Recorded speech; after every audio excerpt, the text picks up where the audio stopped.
What's going on, everybody? Happy Monday, happy late Easter, Passover. Thank you for being here. It's a special Monday Tandy time. And we got our friends. We got Fenny, we got Stan, we got Tandy and FTs, and we got Wilder, and we got some people just lurking, and that's cool too. We got Chris, we got our boy Patrick.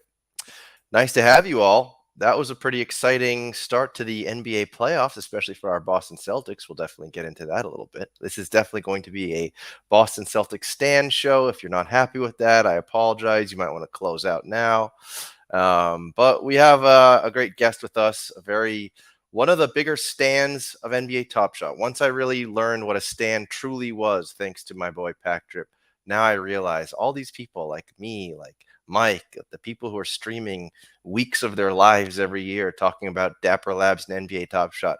We are the stands. that's who the stands are. But anyhow, without further ado, let's bring out our stand of the day, Mike Weisberg. I made a little video for him.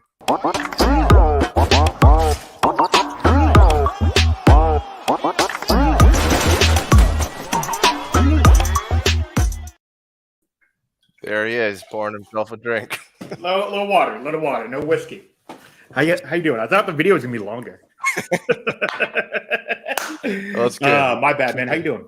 Keeping it real. No bad. Everything's good. Everything's good, man. It was a great first game one for the Boston Celtics last night. I must say, I went to a soccer game over here in Lisbon. So yes. I had the game like on my phone, right. I was pulling up to the apartment. My friend was giving me a ride home. And I see the play just unfold right as I'm parked, like in front of the apartment. With Tatum just spinning behind Kyrie with that lackadaisical hand out as if he could do anything. Durant just standing at the top of the key, looking like the Grim Reaper, stuck in quicksand or something. Oh, it was a beautiful thing.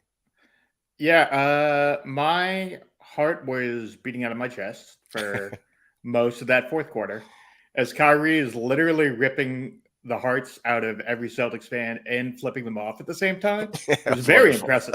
Very impressive. Yeah, hell of a game. Hell of a way to start the playoffs. Obviously, between that and the Memphis game, I think those are clearly the two, I think, series to watch, big picture. That being said, as far as Celtics Brooklyn goes, I'm intrigued. I think the Celtics might have figured some things out, I think. Now, look, I expect KD and Kyrie to counter with some things. I fully expect LaMarcus Aldridge to play a bigger role. I'm ashamed to admit I actually agree with Mark Jackson on that point. Usually Jackson's analysis is so out of left field and generic that I'm like, no, I don't agree with any of this. What his take was about Aldridge? Yeah, so look at that. What the Nets front line is. It's basically Drummond, Claxton at the 5, and then they'll put Bruce Brown as a non-shooting 4, basically. And because there's no floor spacing, I mean, you have KD and Kyrie, who obviously can do their own thing, but because there isn't a ton of floor spacing otherwise, they put themselves in bad spots.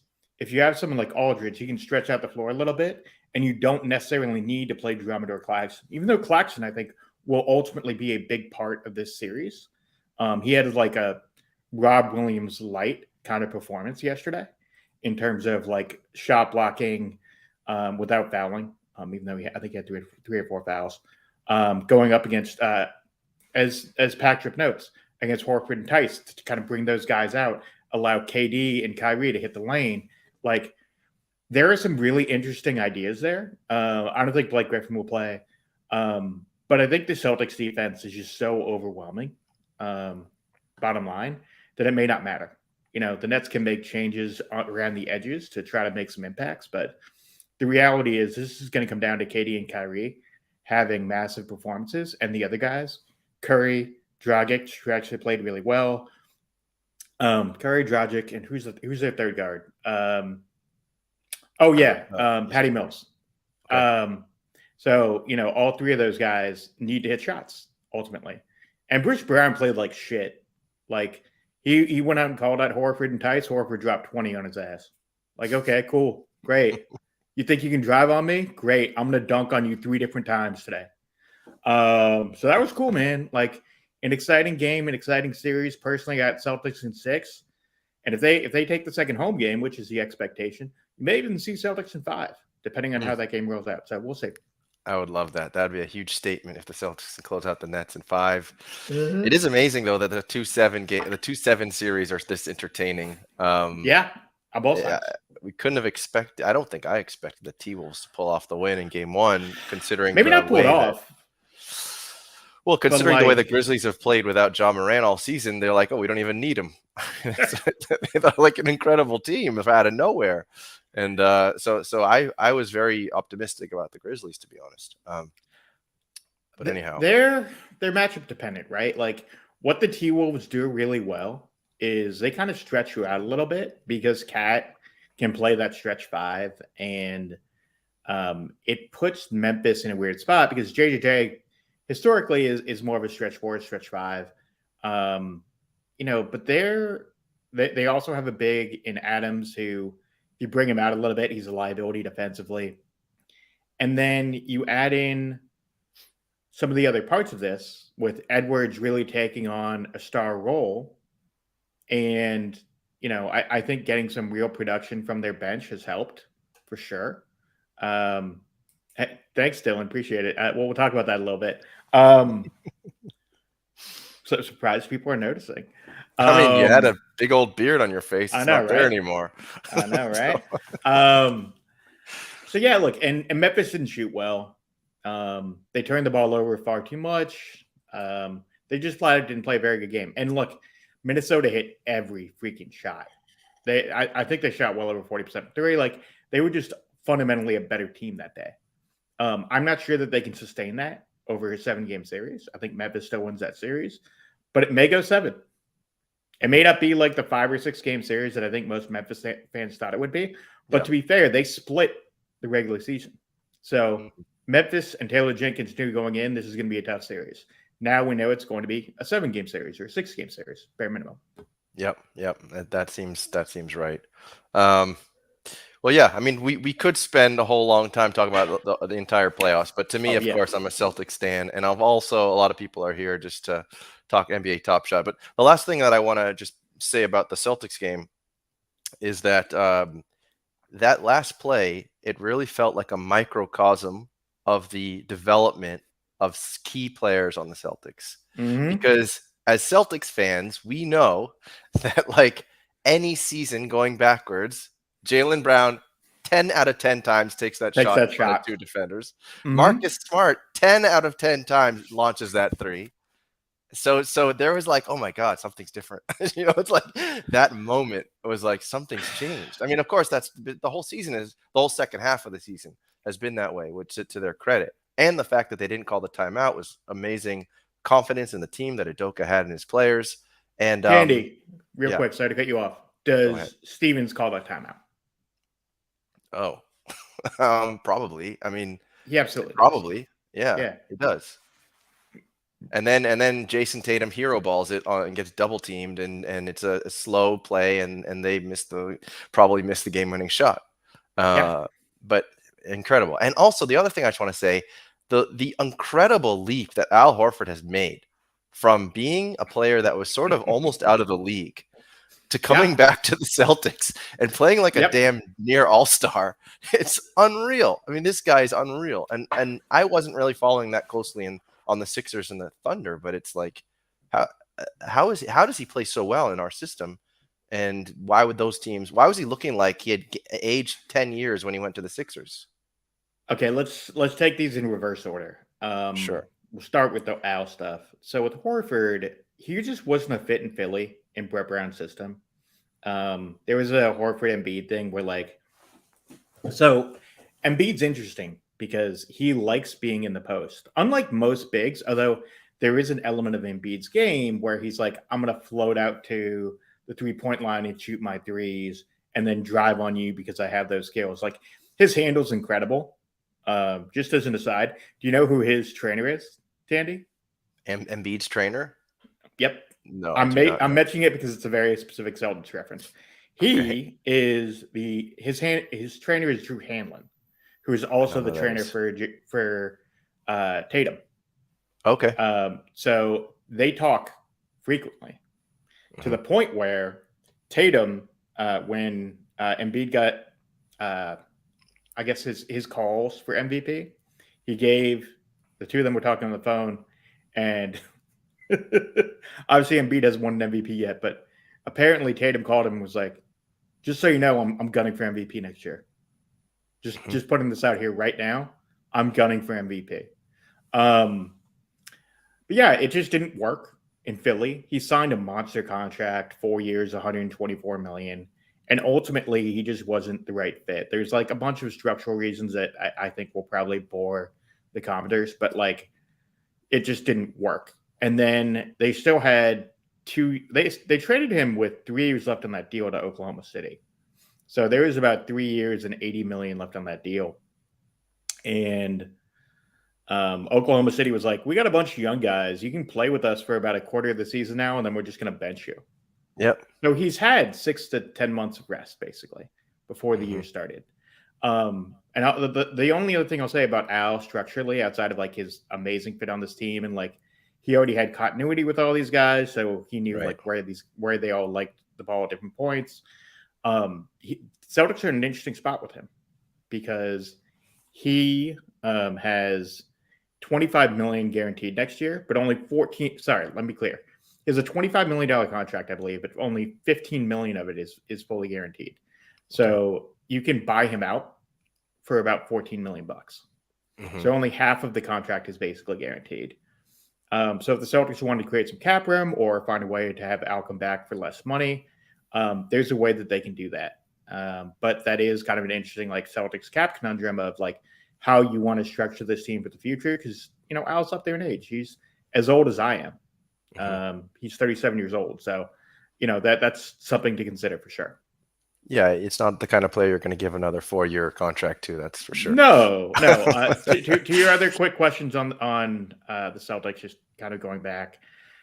Yeah, I mean, look, I think this is a team that basically has figured structurally all their stuff out. I don't know if you caught the highlight after the game of Brown and Tatum, and Brown just walks up to Tatum, gives him a little chest bump, and he's like, "They said they wanted to break us up, huh?" Like that. Mm, Um, JT's leap has been phenomenal. He's gone from a star to a superstar to all NBA level. He was yes. playing on an all NBA level last year. Should have been third team. Lost out on 30 million as a result. Brutal. He's going to be first team. You look at the public media numbers. He's almost certainly going to be a first team All NBA player. Embiid's going to be second team All NBA as a center, which is the only structural reason why Tatum wouldn't make it. Hmm. So he's taken a leap. I think Brown has figured out how to defer. They still Yep. do your turn, my turn a lot, but I think they figured out how to play within the offense. And Smart's leap as a passer and less of a me first shooter, I think has been important. And defensively, that team knows what they're doing. Rob has obviously changed things, and we can have a conversation about Rob coming back and kind of the role that he's played in the second half of the year, and playing that like off ball shot blocker type of center. But yeah, they're on their way. Like if they win this series in 5, I know they got to play the Bucks, and the Bucks are going to be very difficult because the Bucks are going to sweep the Bulls, but they have a real shot at winning the title. And this is the Hmm. first time you can confidently say that about a Celtics team, really, since 2010. Yeah, it's so Honestly, true.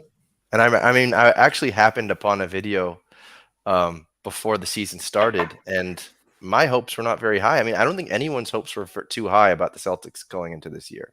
no. Where like, so what they've done is nothing short of almost miraculous, and you got to give a lot of credit to like the coaching and just the culture. And sometimes you just put the right players in the in the locker room at the right time. That's the most amazing part to me about NBA. It's like 5 different personalities, blend them all together. You look what happens on the Lakers. 5 so-called all-stars, veteran all-stars, and look what happens. It just falls apart. I mean, there's other reasons for that, of course, but The we have an interesting counter take here, though. Brad saying he's sharing the name with Brad Stevens, saying yeah. that he should have called a timeout because of how chaotic. So He makes a Here's good what point here, though. He makes a good point here, though. When I was watching, I only was able to catch like the end of the game because of that soccer game, and like there was a period there when it looked like the wheels were falling off, like they couldn't hit a Mhm. layup. They were just sloppy. I was like, oh, is They- it getting to them? Are they losing their composure? Like, what's going on here? And it definitely felt like a loss, like, like up until very close to the end of the game in that fourth quarter. I think there's a fashionable take about the Celtics barely winning that game, and Katie didn't play a great game, and Celtics had four guys in 20 who scored 20 points or more. Here's the thing: they missed a shitload of bunnies. Horford missed a dunk. Yeah, I saw Tice that. missed like 4 or 5 putbacks. Like, if you look at their open threes, the Celtics were like 2 of 8 on standalone open threes, which is just absurd for them. They're a team that usually hits wide open threes at about a 50% clip. Grant Williams missed all of his threes, and he typically shoots 48% on open threes. So, like, realistically, they're going to play better than they did. I think this is the worst that you're going to see from the Celtics. As far as a timeout, I think it's a philosophical coaching debate. You talk to some coaches, and some coaches will always call that timeout. And there are other coaches that are like, I don't want them to get their defense set. Look at who Exactly. was on the floor for Brooklyn. They had Claxton on the floor.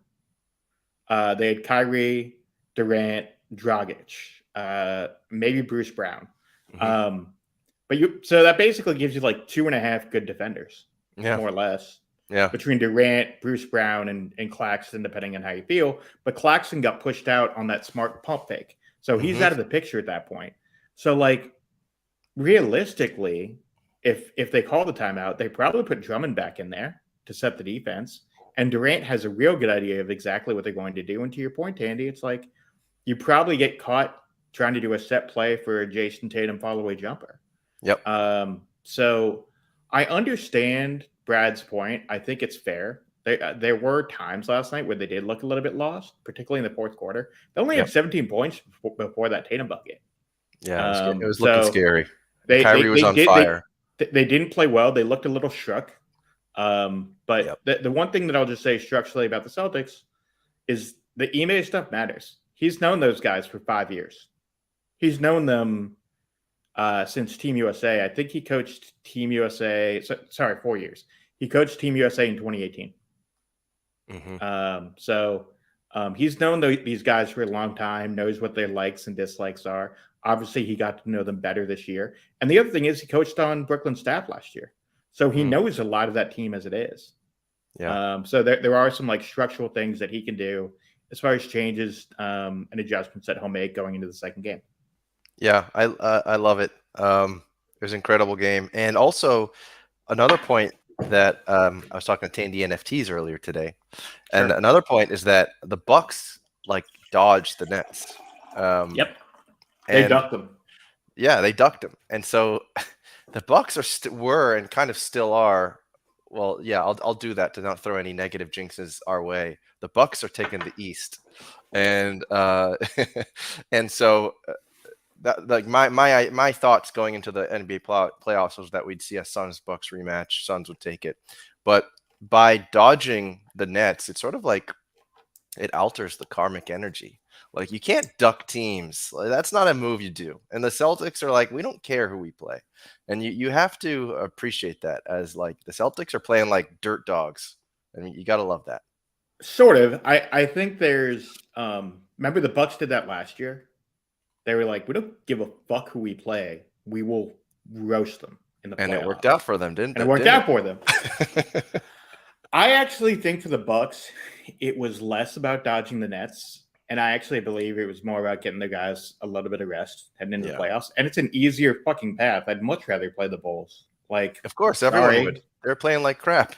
The Bulls Everyone. almost won that game last night. I Give know them last credit. night, but leading up to the end of the season, they were Yeah, not no, looking good. that's a team leaking oil. To mix and match our analogies here, that's a team you could throw off the fucking bridge right now, right? That team is dead in the water. Like, Sorry, Bulls fans. sorry, Bulls fans. It is what it is. Y'all have been leaking oil, dragging yourself to the finish line. Shout out Marathon Monday. We're going to go all Boston all the time. Which, by the way, for those who don't know what Marathon Monday is, it is one of the best fucking days of the year in Boston. It's so much fun. But yeah, they ducked them, but it's fine. You know, like they're going to finish that series in 4 games, and the Celtics will have just gone through a super intense series, and they're going to be up a level. I think that matters. Like Yeah. playing intense playoff basketball can work one of two ways.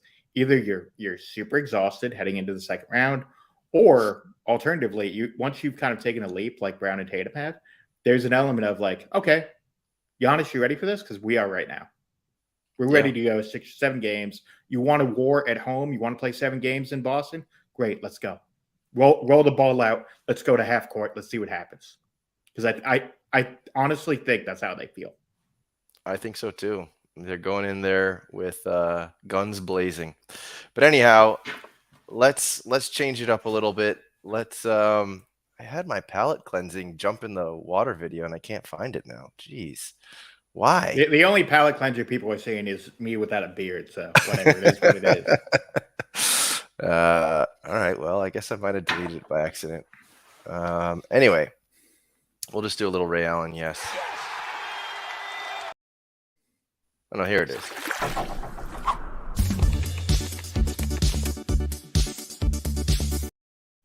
All right, there's the little palate cleanser. That's when we change topics. Yep.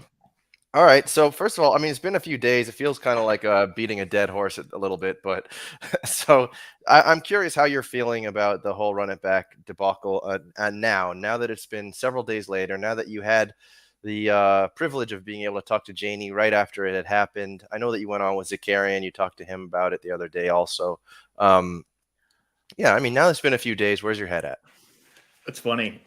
There's an element of an out of body experience with the whole thing. Like, I had no concept of getting that interview. Really, full disclosure. As I said on Zakarian show, like, I basically just reached out, being like, "Hey, I know this is really hard for you guys. I feel for you, Dumbo, Jacob. Like, none of this is your fault. If you want to, reach out and talk to someone who, has an understanding of the business, some other stuff, we'd love to have you on at some point." Yeah. And she was like, "I'd love to come on tonight." And I was like, "Okay." Mhm. And there's some broad strokes takeaways, I think, Mhm. that we can kind of talk about. Top Shot, Hot Shot, I didn't see those today. I was in the office today, so I wasn't on Twitter much. But we can Oh, look at those in really? a I didn't see second. that. I'll go pull it up. You keep talking. I'll pull it up. You can get a little live react. So my reactions on the interview. Actually, let me ask you this, Tandy. How did Yeah. you feel about it? Because it's weird. It's a person interviewing someone. I had minimal Mhm. time to kind of prep questions, and like my only real issue is my audio with the interview because I Oh, StreamYard fucked me a that's little a bit. different issue. Yeah, but That's that's a different something thing else. entirely. That's more just Yeah. me being mad at myself for letting StreamYard screw me. That's okay. That doesn't matter. And That's he'll okay. It fix it up. happens. Yeah. I wanted your take on the interview. Like, I kind of know what my takeaways are, but as a viewer, how did you feel about the questions that I asked and what your takeaway was from the interview itself? No, I thought you really did an excellent job, honestly. Like I thought that was some of your best interviewing I've ever seen, actually. That was like your magnum opus. Um, no, really, you did a great job. You were fair, but you sort of pressed. You asked some kind of difficult questions. I think the unfortunate part is that some of those difficult questions, which I don't blame you for asking, but it's like she couldn't get like there was no good answer, and I think that like people watching who may have been hoping for some good answer, like it was like a trap. There was no good answer. So like I had a couple people in my DMs who were talking about it, like some of like larger holders on the platform, a couple of them, and who were just like those answers were like awful. Like that was not what I wanted to, like I didn't want to look under the hood and hear that. Like I didn't want to hear because some of those answers basically just gave a lack of confidence. Because on the one hand, it's great. I love that Janie is so open and able to give us such an open, transparent look into the inside of at least how she's feeling, right? But the challenge right now is there is no like official comms for Dapper for Top Shot. So Mm-hmm. then, she's sort of like in her own lane, and then she's saying things, and then other people are just like, uh-oh, like she's being way too vulnerable, and she's saying that like there should have been more I value in those packs, and uh-oh, something's wrong here. so okay. I guess I'll take each of those kind of on their own.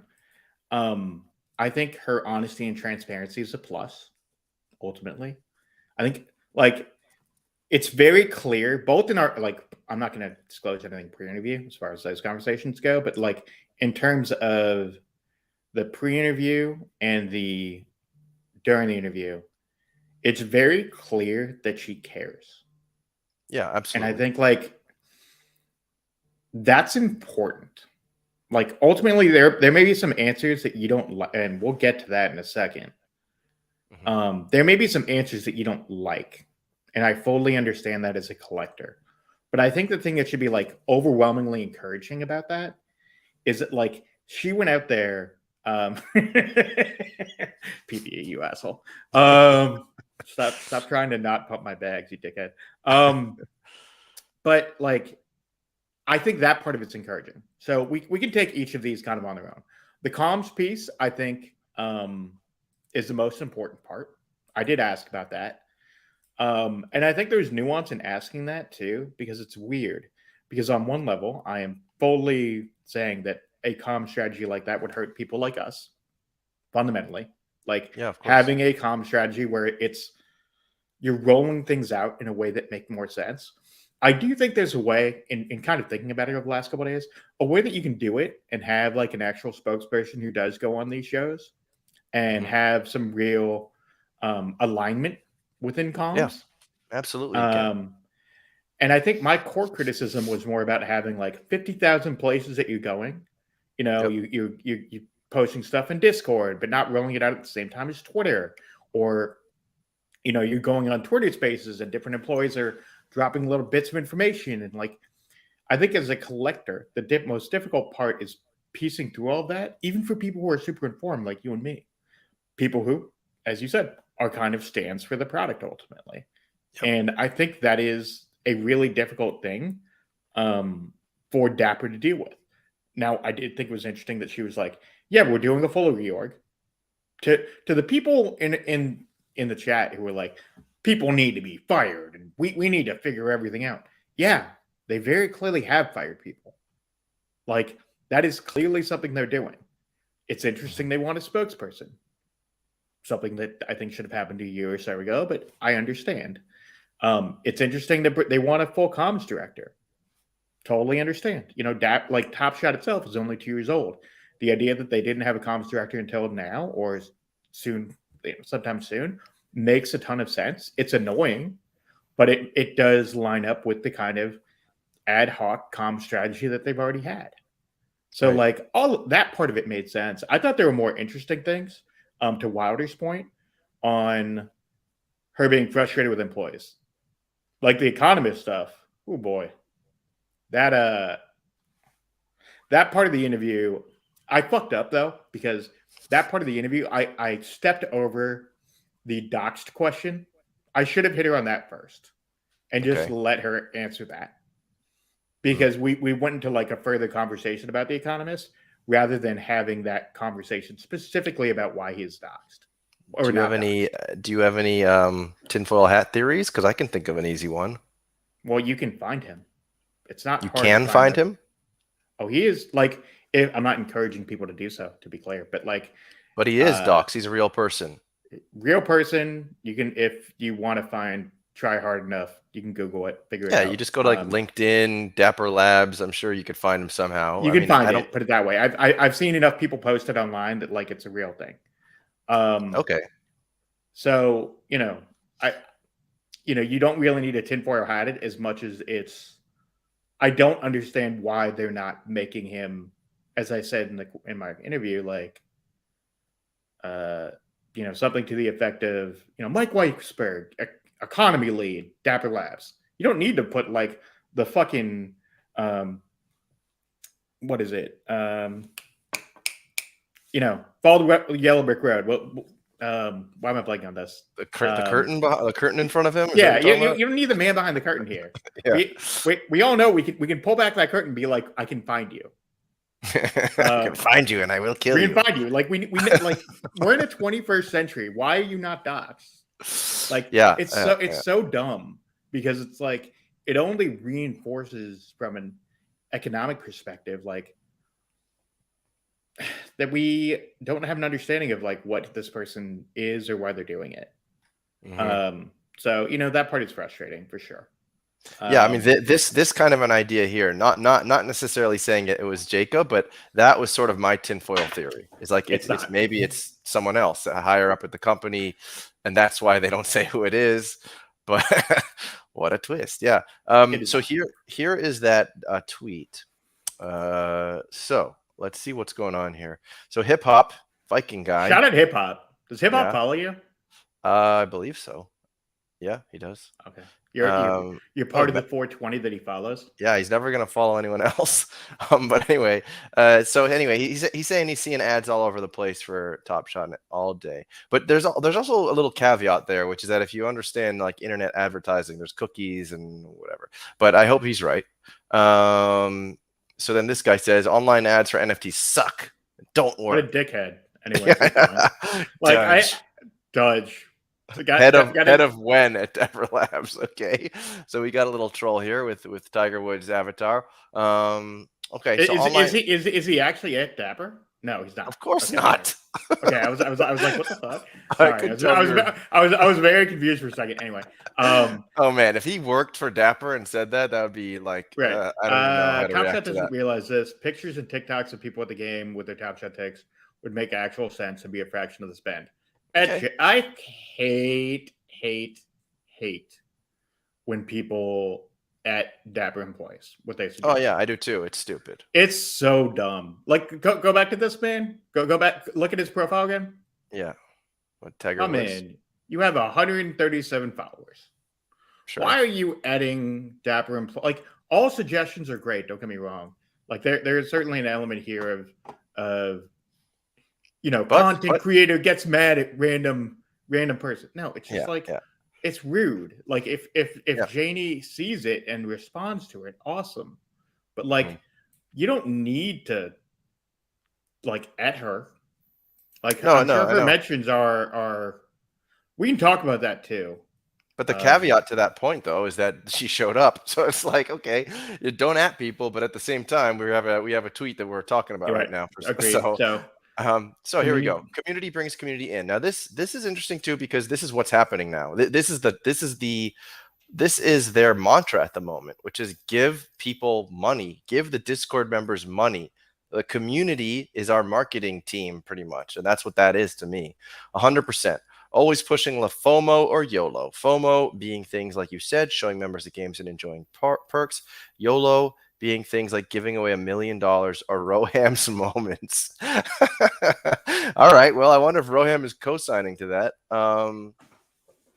So then she mentions Efro poker about emotional value. That was an interesting point that Efro made. So we'll test a few campaigns. I don't know how they're going to test campaigns around that though. New users probably don't know or feel differently about S1 versus S3 unless you all think they would know. They absolutely would not. I remember when no. I joined the platform, I didn't know what the hell I was doing. I didn't know what any series meant. Let's keep seeing. Yeah, so there's Efro, and strong consideration means a ton. Reach out to me, etc. There's cousin Hal with the spicy. A little Top Shot Yoda action. Yeah. So okay, so I don't know. I don't know how much we can look into that, but you know what though, that just even reinforces this whole idea of people sort of creating content from their silos, and like because you read something like that and you're like, is there something there? Like, is she saying that because they've discussed? And honestly, that would be cool. I mean, I think the whole community right now, which is so kind of a little bit bitter and fatigued with like just the challenges of watching account values and supply and all this kind of thing. If they like next week we're like, okay, we're doing this massive campaign to give back to our current users and we're going to give away millions of dollars of value from Roham's locked account. That would be crazy. And all the existing users would go wild. And why not? I mean, like, I think they should do that. Yeah. I think it'd be great. You know, you can call it Rake Back Part 2, whatever you want to do. Yeah. Yeah, or even better, call it Run It Back. Got your fucking marketing right there, guys. I'll run it back. Run it back 21-22, except it'll be for S1. Mm-hmm. Yeah, I don't know. We'll see. Is I think we don't really know what to make of it other than like it's a cool possibility, but I'd love to see the execution of it, what they're gonna do. Are they token gating it in terms of like active users, blah blah blah. There's a whole bunch of different considerations there. Yeah. What do you think? Like, so I listened to LG's podcast right before the show as well, and like the whole podcast that he recorded was about this idea that the very nature of sports collectibles, and it makes sense on Top Shot too. The very nature is this collectible amount is just going to keep increasing and increasing Correct. and increasing and increasing. And meanwhile, people on Top Shot are stamping their feet and getting all irritated. But it's like that's like getting irritated that the tide is rising. You know, it's like what do you think in this terms? Like people think about that and they say, okay, well that means I'm only going to collect Top Shot debuts and rookie moments, or but at the same time, are we just like not thinking this through as an entire community? Do we not understand that more supply will continually come, or does Dapper need to be more of a custodian, like I've said in the past, realize that their user base may what is it called, like cut their nose to whatever their face Spite or their face. yeah, that one. By continually buying packs, by continually playing the lottery on packs, and meanwhile suffering the negative effects from it. And Dapper kind of needs to be a custodian to that and do things to counteract that. One, in my opinion, crafting, burning, whatever, something to counteract all of the new stuff coming in. You need stuff going out. And have you thought about this at all? Because this feels like Yeah. a conundrum. Obviously, that's never going to go away. Yep. And so what do we do? Ooh, I mean that's the core question, right? Ultimately, when you're not growing your user base as of right now, true marketing will, as I mentioned in my conversation with Janie, like true conversation, like the actual marketing really will kick in during the playoffs or leading into S4. I think burning supply helps currently. It certainly helps to stabilize some of these floors for some of the 60Ks or the newly minted 30Ks. That can certainly help. I think there is an element of the population, of the collector population, that is oftentimes just chasing, chasing the high Of of a course. serial lottery, one way or That's part of another. the fun. That's part of the It fun. We is. can't ignore It that. is. But I think one of the things the blended packs did is it created this weird dysfunctional I think max packs. I've been pretty open about this. Like the max pack stuff was fucking stupid, like really dumb and really harmful to a large portion of the collective population, in my opinion. But that was just Um, saying the quiet part out loud. Everyone does that anyway. so I that's think. fair. I mean, so hold on. Gotta collect your Got me thoughts. frazzled. Yeah. So there is an element of that too, right? Of degen's gonna degen, right? Like we're all. I mean, we're a bunch of people trading video clips of NBA plays. I mean, We're come all on. fucking degenerates. How Who, noble are you about to get with your next point? Right. So it's funny because we said this on Zakarian's show when talking about the S1 Reddit backs. Jeb's on here. All right, go ahead. He's right here. Tell him how you feel. He's right here. No, I mean, yes and no. I think there's parts of it for my beep was for newer collectors.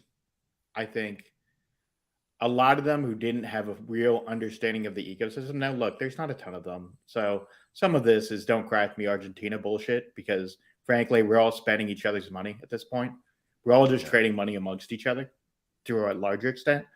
But I do think for newer people who join the platform, in an attempt to engage those newer users to do blended packs, Yes, some of them got legendaries, but the majority of them got a bunch of shit if you bought a standard Yep. pack. Yep.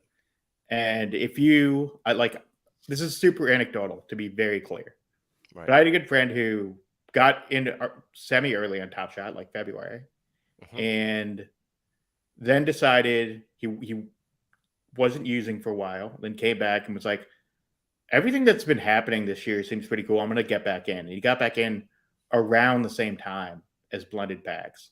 Hmm. And, he dropped like between the 3 or 4 drops and buying sets, he dropped nearly $1,000.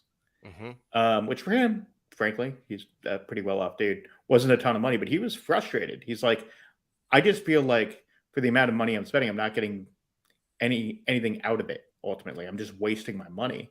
And I think that was, and Janie talked about this in her interview. She wasn't. I said this. She said this there, and also said it in the hoodlum spaces. Like ultimately, it hurt the average collector, and that's why they're only doing that for new users.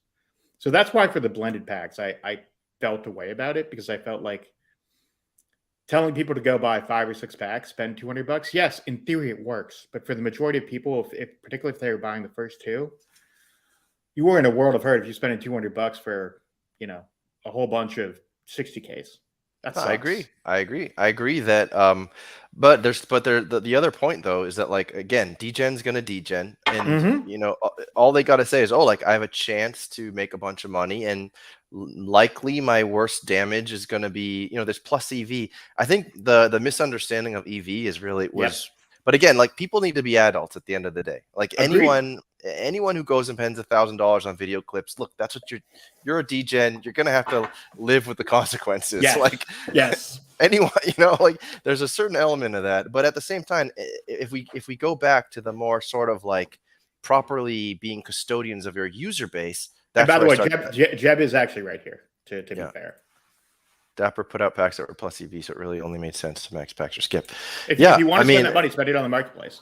That too. I mean, That's it's super all fair. about, and it's all about your risk tolerance because, like, you can tell me that there's plus EV, but I got to go spend hundreds or thousands of dollars to like hit that plus EV. I'm not going to do it because Right. I don't have the stomach for all that average ROI, which is just losing money on average, and I just don't want to do it because that's the problem with the EV is like you have to spend a certain point or get really lucky early, or you're gonna have to Mm-hmm. spend a certain point to reach that plus EV or that plus ROI in this case. For sure. So then Goddamn, it we're goes nerdy. to me to me my whole point about this is just the whole idea because we talk about new users, we talk about Right. poor user experience for people who go buy 3 packs. They don't really understand this idea of EV. They buy, oh, I can buy 5 packs and I should get something great, and all of a sudden it's just total garbage, and they leave the platform or they just feel like they were cheated somehow. Like, not saying that they should feel that way or that they shouldn't put up their big boy pants and realize what they're getting themselves into, but as a Agreed. custodian of the platform, you try to set up your platform in a way where people aren't going to get burned 75% of the time. And Do that you and think that's that? my whole problem with the blended packs. So I wouldn't even. I would take a step further. Yeah. Do we think that the MSFEs have been good for the marketplace? That's a tough one. Um I think they Because definitely that created that a wasn't on the roadmap per se. yeah, yeah. I loved the idea of the MSFEs when they first came out. When to me what was it? The first one was the Steph, and it was like, Curry, holy crap, Curry, yeah. yeah, And I was like, this is so cool. This shows how it was they've dope. they've they've turned the page. They can now mint almost immediately, and now we can go fast forward into the future when they are literally minting a moment that happened in the first quarter, and you can go buy it at halftime, and like that will happen, and that is going to happen. And MSFE brought back speculation again. That to me, that was one of the most fun things about Top Shot. When I joined, we were in early Cool Cats, and every week or so, or every couple of weeks, we were all speculating about who the commons would be because they would spike Mm-hmm. like crazy. Like, oh, I Yep. think it's going to be people from different foreign countries or cold countries, Cold or countries, yes. yeah. So like that Shout out real Phil D. yeah, so who unfortunately sold off his account, but that that whole element to Top Shot, the speculative element in that regard is so much fun. I love it. And I feel like MSFE kind of brought that back, which is, and they even gave you a wrinkle of it, which is like Are you a DSF guy? Are you a stats guy? Can you figure something out that others might not figure out? So then you go stack a few Brissett's on the Pacers because you know he's going to get a bunch of rebounds tonight, and so that creates a little bit of skill here, and I think Yep. that that's a good thing. But there's also definitely a counter argument, which is like, you're playing Dapper Bingo and, everyone's throwing their chips at Brissett while they just ignore like the archive moments or whatever else.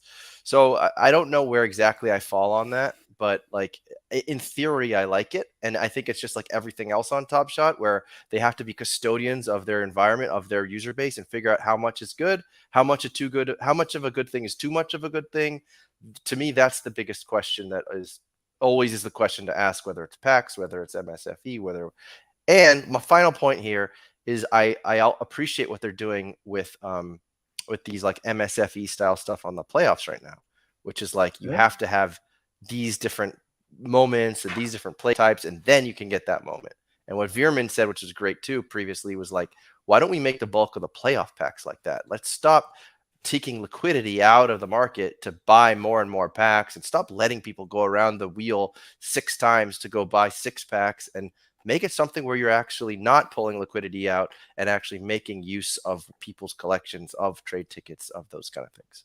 So I just hit on like 15 different things, but go ahead.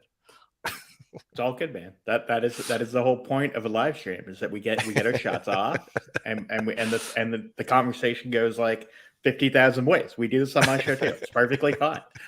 Yeah. I mean, here's what I would broadly say about the gamification of Top Shot, which is really what Yeah. you're getting at. It's been dope. I think it's really smart. I think there is something to that long term. I think you're going to see more rewards in Dapper rather than in moments, if that Mhm. makes sense. You mean like Dapper balance? Yes. Okay, that's fine with me. I think that's a better way to kind of go about it. Because I think MSFE should be reserved for like just really incredible moments rather than like, you know, I don't think Kobe White has one, but like a Kobe White MSFE, something like Hmm. that. Hmm. Like no one fucking needs that on the platform. Let's be honest. Like, That's also kind of how it happened, right? It started with such like a nice peak, and then all of a sudden it was like, no shade to like Mikal Bridges and players like that, but all of a sudden it was like Steph Curry and Klay Thompson and whoever else it was, like Kevin Durant, and then it was like Mikal Bridges and like other like role players. And I think that's the point you're getting at, which is if MSFE is supposed to be some super special thing, then make it super special. right. Like, it's supposed to be either the little brother or the big brother to Metallic Gold, and I couldn't tell which. But by the end, it was the youngest brother who was getting kicked out of the van because he was too annoying. Like, bro, you're not getting the front seat. You're sitting all the way in the back, Hmm. basically, because we've over minted all of your supply, more or less, Yeah. to mix and And, match our and melodies there. so Jeb makes a good point here. It's not really related to MSFE, but it's talking about supply and max packs and that kind of thing, which is like, we've been trained, and it's Agreed on true. this. As someone who joined in February when you couldn't get your hands on a pack, and getting your hands on a pack was 110%. instant riches, Yeah. and like the best possible day of your life of the past however many days, you ripping a pack and turning $9 into like $309. And now it's completely changed, and it's absolutely no longer the case.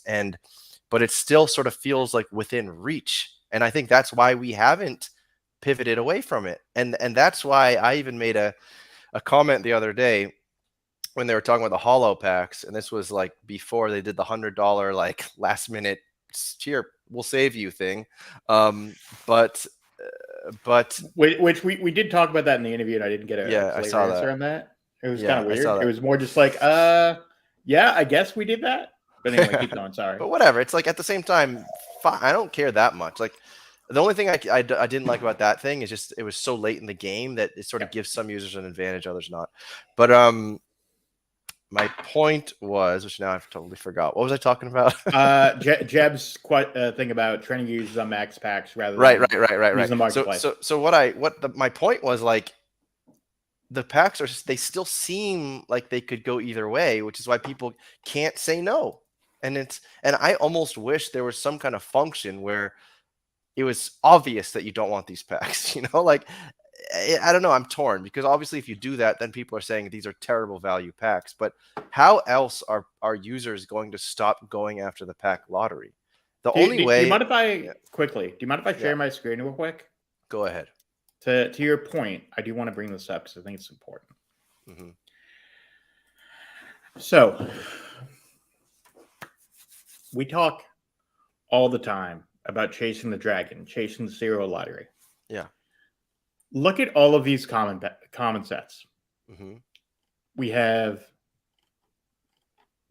Archive is well below $800 right now. Hmm. Seeing Stars is below 900. Hmm. WNBA, I which is remember when just LeBron was. I mean, of course, we all remember these stories. But yeah, go ahead. WNBA, which I think is going to be a fantastic set and people should own. I actually don't, but I need to buy in. Is well under $1,000. You Hmm. know, like I know the market's down on the whole, but that's 1, 2, 3, 4, 5, 6, 7, 8, 9, 10, 11 sets under $1,000. Hmm. Is that good for the marketplace?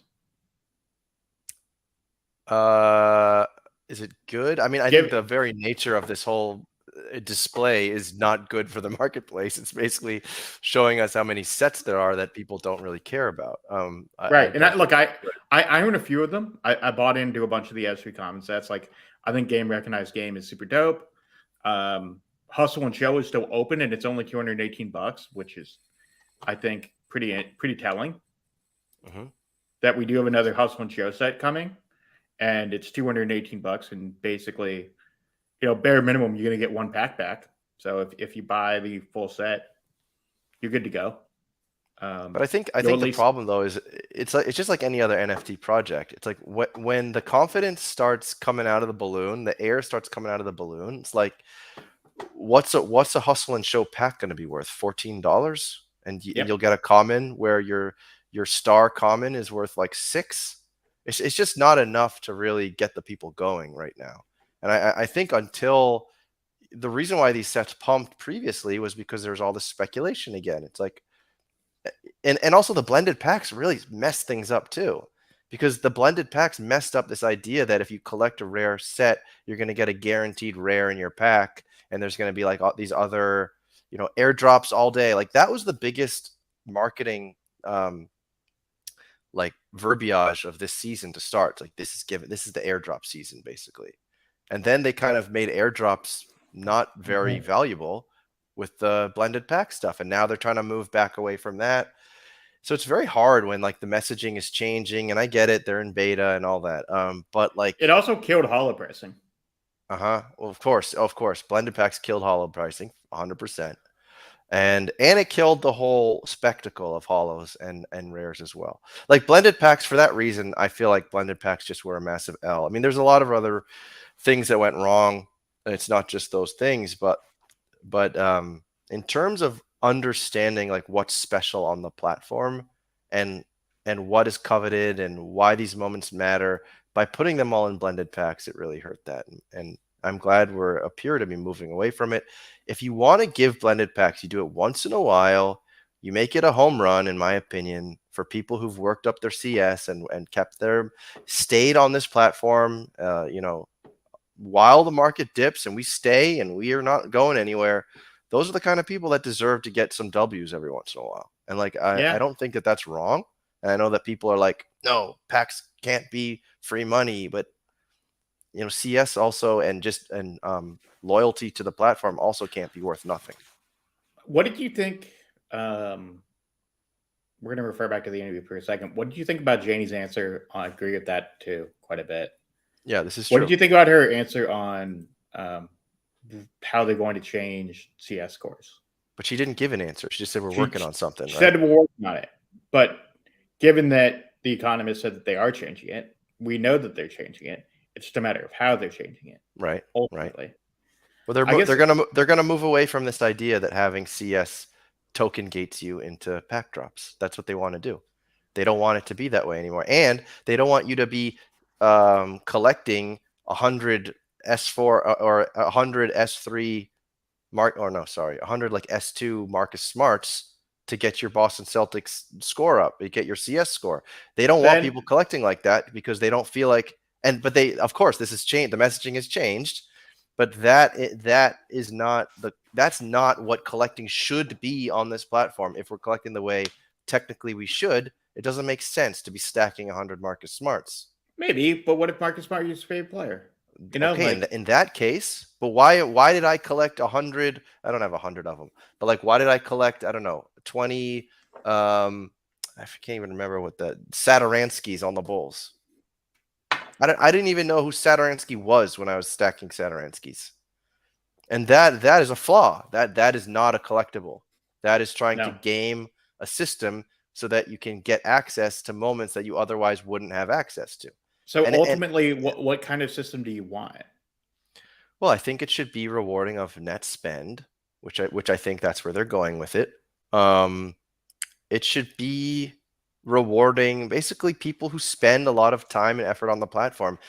I wish there was a way that it wasn't just about dollar amounts, like just about net spend. I wish it was something else. Like, I wish they had some kind of features of the platform where just by engaging, by going on the website, if they had some kind of social thing that you earned like XP, hard court, like if they had some game element and it basically shows that you are a loyal and a stan of this platform, that you get rewarded.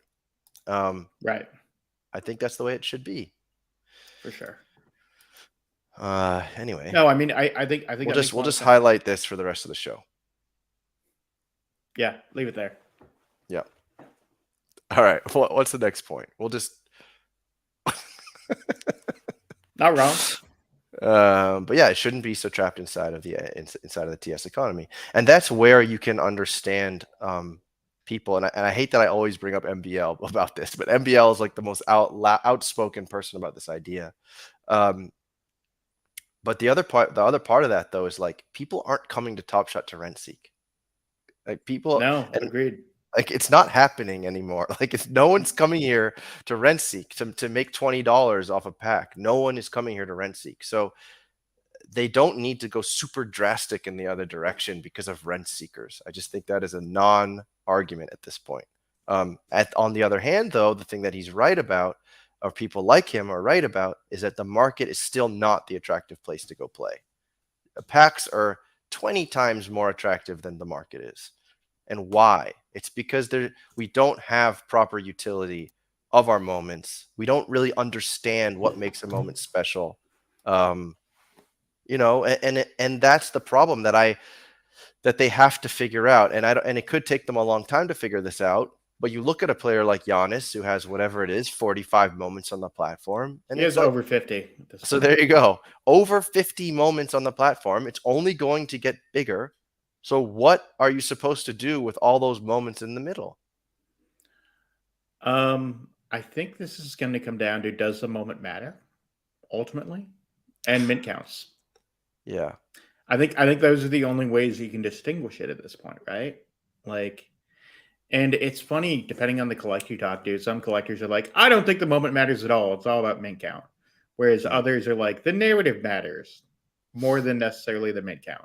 But how many, like I can count the number of moments on the platform where the narrative truly matters. I think maybe on one finger. I used to be able to say 3 fingers. Like we used to say, oh, that LeBron no look 3. Oh man, that is just, people are going to be coming back to this platform years from now, and they're going to just say, oh, that LeBron, that's like a fine I'll wine. give you a good example for this from this season. Do you think the Ja Morant MGLE, which I own, to be clear, not pumping my own bags, just throwing it out here. Go buy it. Go buy it. Go buy that shit. Go buy that shit. the Ja S3. I think it's one of the top 5 moments, like that's accessible to most collectors. Sub $500. It's been priced somewhere in like 425 to 440. Is that a moment that matters to you? Like, I think it's one of the dopest moments from this season, and it's from a player who I think ultimately will end up, top 7 MVP. I don't think he'll end top 5 based on public voting. Yeah. But a guy who had a killer year, do those kind of obviously. It's all I do, PPE. Just pump my own bags. You know me well. I just that's all I do. Call me the new Farouk. I just pump my own bags. Oh That's yeah, what I don't go do. chug some milk. Right? Exactly. No, but does that kind of thing matter ultimately? No, no. It's I not a would bad argue. take. I would argue it doesn't matter. I mean, the all like it just doesn't matter, mostly because it can't battle against the wave of, first of all, like crappy sentiment, not enough users, and growing supply. Those are massive tidal waves to try to overcome.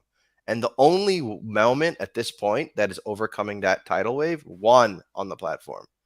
And to me, it's the Steph Curry MSFE. There's literally no other moment.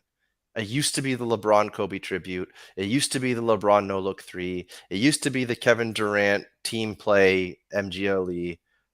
Still an It doesn't. incredible fucking moment.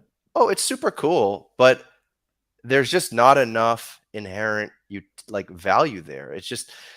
It's only going to be the cream of the crop because we see that so much new supply. Like, are you trying to tell me that an amazing John Morant highlight isn't going to happen this playoffs? Isn't going to happen next season?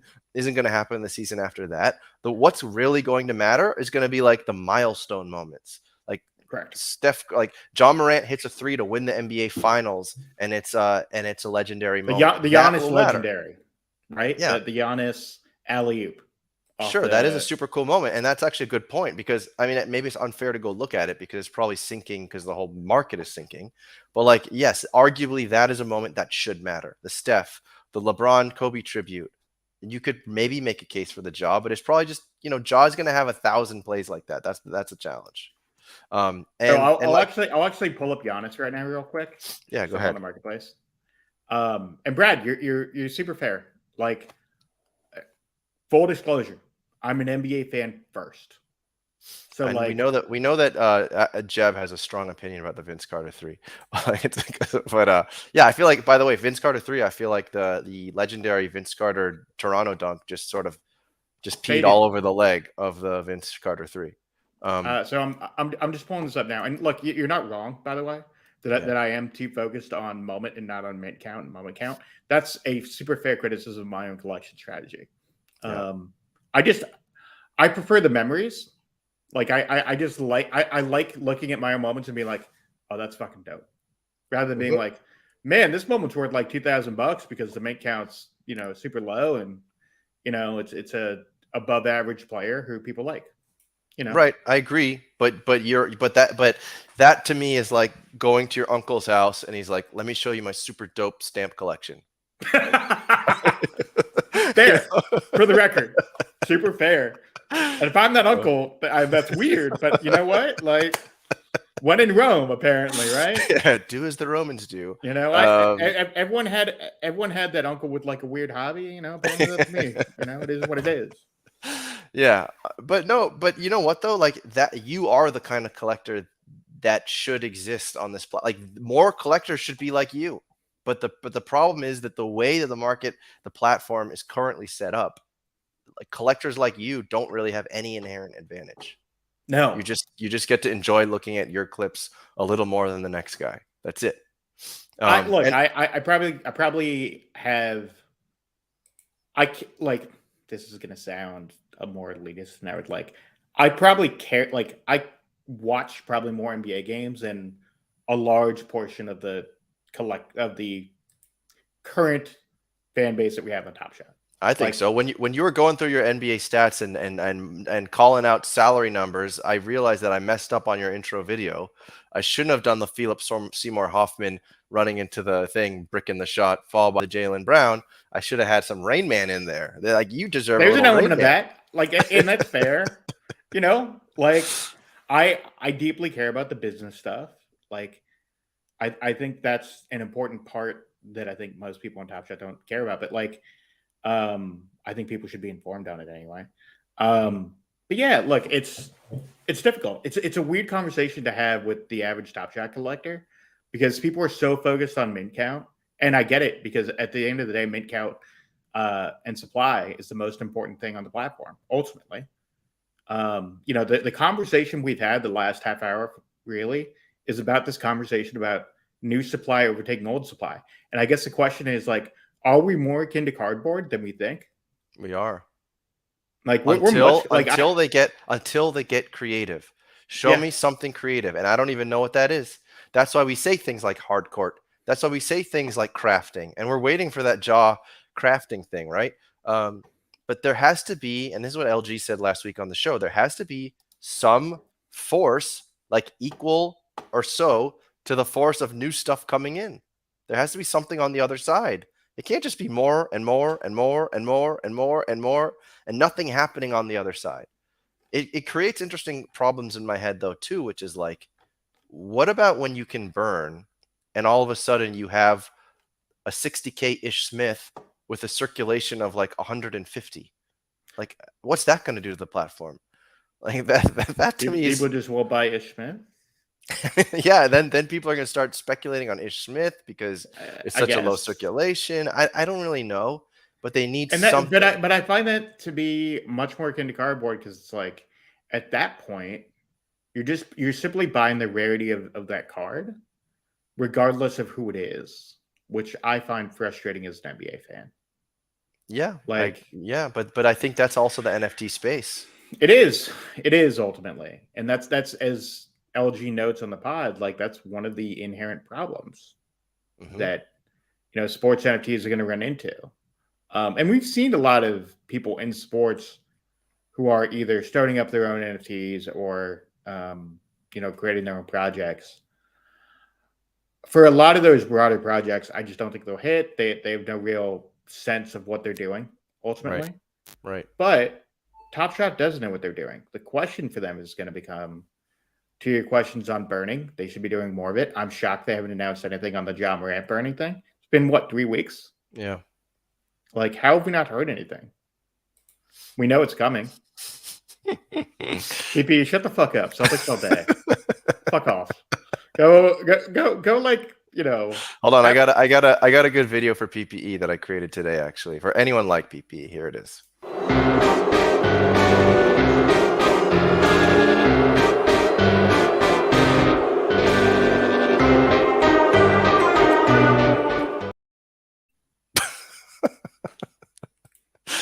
Oh boy. boo. Look, PPE, I was very happy to see that man get we brought him on the show a couple Mhm, weeks ago. Where mhm. did you see that? I did not. He he jumped on after they went to Sacramento and did the Vivek Ranadive thing. So him and Oh, I saw that. Yeah. Mike G, that's funny, man. You got jokes. Yeah. So they did that, but it was just funny to see PP actually dox himself.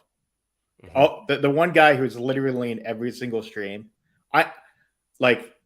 I think he is 110% in. I don't know if there are 5 streams going on at any time. He's got 5, and then the one that's scheduled, ready to jump into. Mhm. Yeah, no, Like PPE is everywhere. literally everywhere. It's crazy. Yeah.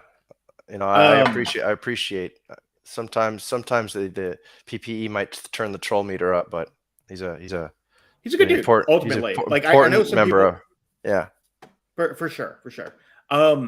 But broadly to our broader conversation, I think they'll go with burning. I think Jeb's right. I think ultimately they'll probably do some kind of staking mechanic. How they do it and what that process is, I think um, we'll see. But I think they will have to do something to address the supply issues. The other question is who addresses it. You would Like think it's the how? Economist when he's not shit posting on Twitter. Well, that fucking guy, the worst, literally the worst. Like, how are you gonna tank a market on Hollow Week? Like, Yeah. what do you think? You think he just had a couple drinks on a Sunday? By the way, Mike, yes, that was Josh Peck. Oh, It's okay, the cool, it's cool. it's a funny clip at the end. He goes, "We hate you." It's so oh, PPE, come on, take a Yeah. chill. Listen, if the Kings were in the playoffs, we'd talk about them too. Hey, Okay. PP, you know what's funny about that is there. I'll give you all some alpha. I might have some post game show people on my show at some point soon, so we'll see. That'd be great. Um, You deserve it, honestly. I feel like you have a strong capability there, honestly. Well, I know. So this is going to sound like humble bragging, but I don't intend it Should we to. put you in the full screen while you humber brag? Yes, do it. Thank you. Uh no, like so I'm I'm from Boston originally, then moved out to San Francisco, and then moved back out there for college. And when in college, I was a broadcaster. We can get to the Mhm. MT All Star game, I guess. Um, but one of the things that ended up happening is I ended up joining their broadcast program for college. Well, GB, I'm traveling this weekend, so I wanted to give myself like a little 5 o'clock shadow as I'm traveling for my birthday. Um, so the group that I was with in college, WRVB, we had 4 or 5 people from my broadcasting group, either my year or like a year below me, all ended Mhm. up going professional for broadcasting. So just to run through the list, Max Lederman was a year ahead of me. He's the executive producer for Celtics pre and post. So anytime you see like any of those funny little montage clips at the end of a Celtics game, that's Mhm. Max writing those. So like anytime the Celtics are trolling people, that's Max. Oh, I love it. Um, Adam Jones, one of my best friends, he hosts 98.5 late night. Okay. Um, DJ Bean, Tom Giles, all those guys were with me at Northeastern, although DJ was actually went to a rival school. So yeah, it's weird now that I'm getting into the content stuff because all of these people around me have been super successful in it, and I just left that field for 10 years, and now like it's weird going back in to being like, oh yeah, I can still do this in an above par way that makes sense. Yeah. But Why yeah, not? I fully expect to get some of those guys in at some point. Yeah. Why not? Um, all right. So what else were we talking about here? I know that Jeb had a little bit of a spicy take saying that the S3 packs are great, the base packs. Oh, here's I think this one. Before mixed Yeah, packs, the S3 base packs were perfect. They were slightly EV, but helped people begin to transition to not auto maxing out on packs, and we're starting to help teach users to marketplace. I would agree. I don't know how they help people teach them to use the marketplace. I guess just as a function of not only buying packs. Um, but yeah, I think they were much better than the blended packs for that reason. So okay, well, I feel like we had a few other points though, or just questions that I wanted to hit on. But do you have anything sure. else? Anything else that you want to just close out on?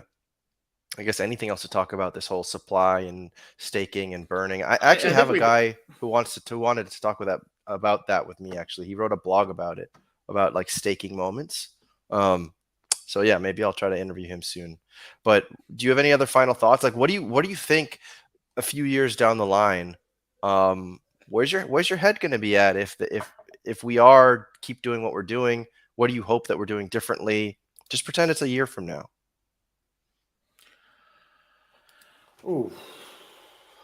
So I'm bullish on Top Shot by and Hmm. large.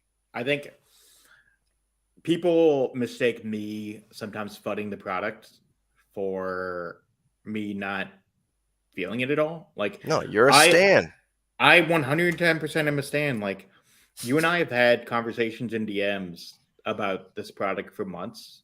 And like it's funny, like our both of our frustrations by and large, and we both have had both private and very public frustrations with the platform, um, are largely based in this concept of like, just get your fucking shit together, basically. Yeah. Like the shit isn't hard. All of your mistakes are basically like different mistakes, but they all come from the same issues, more or Mhm. less. And it's I think what ends up happening over the next 6 months, I think will be important. I think playoffs will be a nice test run for advertising by and large. Um, I do think they'll come up with some new supply mechanics. I know that they know that that's the thing. I think this new rewards marketplace, I think, will be helpful in terms of generating new users and showing that, you know, being a collector on Top Shot isn't necessarily just about the moments that you own, but also about the experiences that you can get long term. Mhm. Um, I think they will, and they're leaning into that right now with these playoff tickets. I think giving people league pass, for international users. I think that's super dope. You know, I think what they're trying to do is build an all around brand that's not just about the moments themselves, it's about creating value, however you see that value. Um, and I think that's kind of where the market's going to be in a year. Now, the question is, to Jeb's point, it's on execution, right? If they can execute on those things, all of those highlights, whether it's the rewards, whether it's the experiences, um, whether it's making sure that scarcity and supply makes sense, all of those are important. We just don't know, and these are like massive questions 2 years in, where people have dropped, you know, thousands, if not hundreds of thousands of dollars. Dapper made nearly $5 million off that drop this past week. Yeah, 4.6 mil. and that's what And it's the like, yeah, yeah. so it's like at a certain level, yes, we have really big picture questions. And I don't have real clear and clean answers as to whether those things will actually happen Yeah. ultimately. Well, that the thing that I was thinking about this too is like, so I talked to like Dr. Jeremy when he was talking about sort of losing his love for the platform, and something that he realized was that he could just cash out and buy the experiences that you could win on Top Shot. Like, he go buy tickets. You could go buy a playoff ticket in 2 days or whatever in Chicago for $500 or whatever it is, and have a great time with his kid. And what's the point of collecting the moments if that's what you're hoping for? You can go buy League Pass for $30 a month. Like, so. Um, the challenge there is those things need to feel like you're already winning at Top Shot. Like, Top Shot's already kick ass, and those are just cherries on top of the sundae. Like, the same way that you see in other NFT projects, where like the project is already doing really well, it gets super hyped, and then they drop you even more value. And I think without that, it's a challenge. And so, like, that again, that to me goes back to the liquidity sucks, to crafting, to being able to purchase packs, etc., with trade tickets instead of Dapper dollars. Well, that's kind of the same point twice, but you have to be winning on Top Shot for these other things to really feel valuable, because Sure. it's either too few people that get the awesome reward and you're just sitting there on the sidelines like, well, maybe one day it'll be me, but it probably won't be. Or it's like, well, my account just dropped thousands of dollars, I could have bought that ticket myself. So it's like, it's a tricky one. So that's why, as much as I respect everything they're doing, with these sort of guerrilla marketing attempts, um, it always comes back to this whole idea of like supply and marketing, and like just having a healthy marketplace, and then all this other stuff will seem 100 times cooler than it might currently. So I think all those things make sense, but I think that first thing to get the comms in order. Hmm. Like, because if I think all of that flows from having a calm situation that makes more sense. Yeah, yeah. Because Oh, ultimately, all of these issues are coming from a place of not properly articulating to your current collector base what you want to do and how you want to do it. mhm.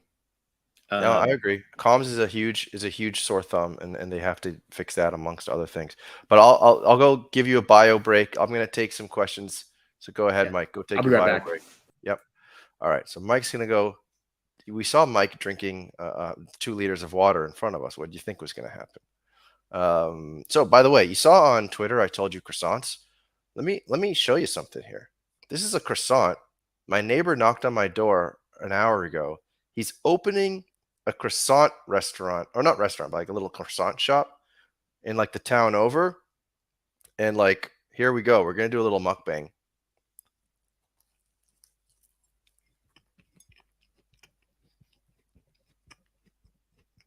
It's good.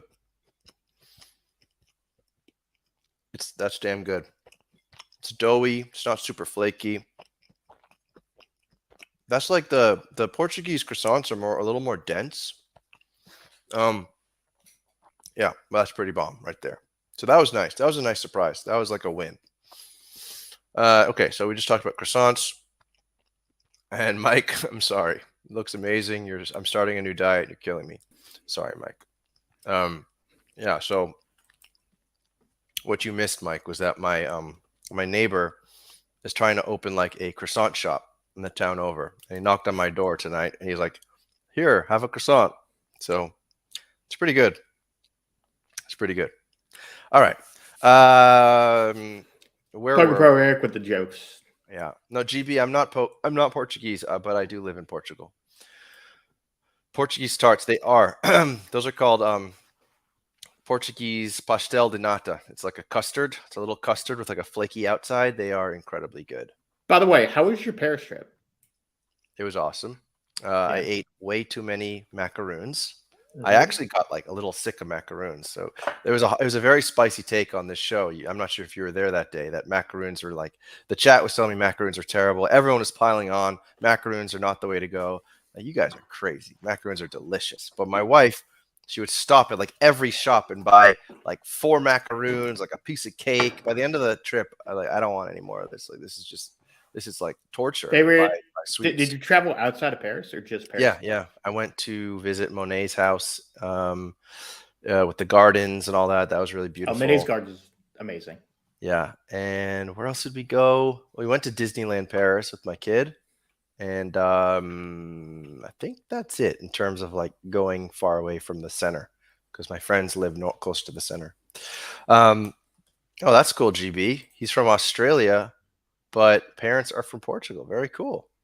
Got to come over to Portugal. Got to come to the motherland. So it seems like there's some people conversing in the chat here. Top Shot, Hot Shot. I think someone told him his take was bad, which I didn't really see what it was. But he's saying they've been fixing. Okay, so it must have been pro Dapper. They've been fixing the mistakes they make. This is a bunch of moving parts for people to lose it over every single mistake. Decisions to screw over CS is another matter. I mean this is the whole beta thing again. Yeah. And we can play our little beta clip real quick.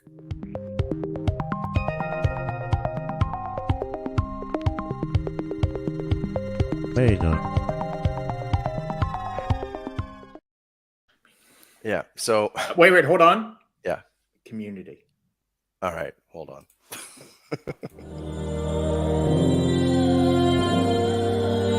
We love the community. Yeah, beta community. It just feels like this is not the final form, and it might still be really far away, which is hard for all of us to accept. Yeah. And in the meanwhile, the thing that's hard for me though, that is hard to accept though, it felt like they got it right when after that Roham chat, and they're like, "Hey, guess what? We're doing packs for tickets." You're like, "Oh my god, they're listening." Trade tickets, cool, dope. Yeah, and then it's like the next one. Hey, we're gonna suck 5 milli out of this platform again. Like, no, don't do that, please, no. Like what you just did the week before was the right You idea. did the right thing. Yeah, no. So that's the part that pains me, and that's the part that I have trouble with beta and giving beta as a reason for anything. And of course, they're a for-profit company and all this and that. But With massive investors. right, so that's the challenge, and that I mean that does spook me because like in the end, if the We've talked about investors, this. yeah, it's like if it's all about the investors and like I don't want to believe that. So. But Yeah. you gotta be a conscientious investor though in this case, and this is obviously a very speculative play. NFTs, Top Shot, and you gotta invest what you can without losing your damn mind if shit goes sour. Because I've invested in things that have gone totally to zero. I've invested in stocks that went to practically zero. There was a weed stock called Aurora. I think it lost 95%. But in that case, it wasn't a super sticky platform. Sticky weed, but it wasn't a super sticky platform. And like Top Shot is, it was just some stock. And I didn't put in a lot more money than normally I would. And I think that's probably why people get so emotional about Top Shot because the platform's amazing. So Brad Clayton asked an interesting question. Will we be Mhm. in beta in S4? I think we will. I I think don't. we will. I mean, I don't. why would we not be? We don't have an app. We don't have So bids. the app is expected by summer. Fine, but what else are we missing? I mean, I mean, to be fair to Janie, what she said was, my expectation is that we will try to get out of beta by the time that we have an app. Mhm. And the expectation is that the app. So I don't know that the app is necessarily being tested in the wild. There have been, you hear like rumors of that. I can't confirm that. I haven't spoken with anyone who actually has. Mhm. But that's definitely out there. Like, there's definitely like smoke signals that the app is around. And that would make sense if they are um, ultimately trying to get this thing out by summer, because you need to beta test the shit out of it. So then we better start beta testing that app real soon. If it's going to be out by summer, we better get that, like, what is it? The thing before it's on the App Store that they do. It's got to be heading to a foreign country first. Well, not just that, but there's a whole, like, I remember when I got the Susables app before it was on the App Store. There's this thing they do. I can't remember the name of it, but there's something on the App Store where you have to have a certain code and then you get to play with the app. So that should be coming relatively soon if this app is going to go public in the summer. I think we're on track. Stan, is this true? It's been testing by the Nine Lives Lounge. Does anybody know about that?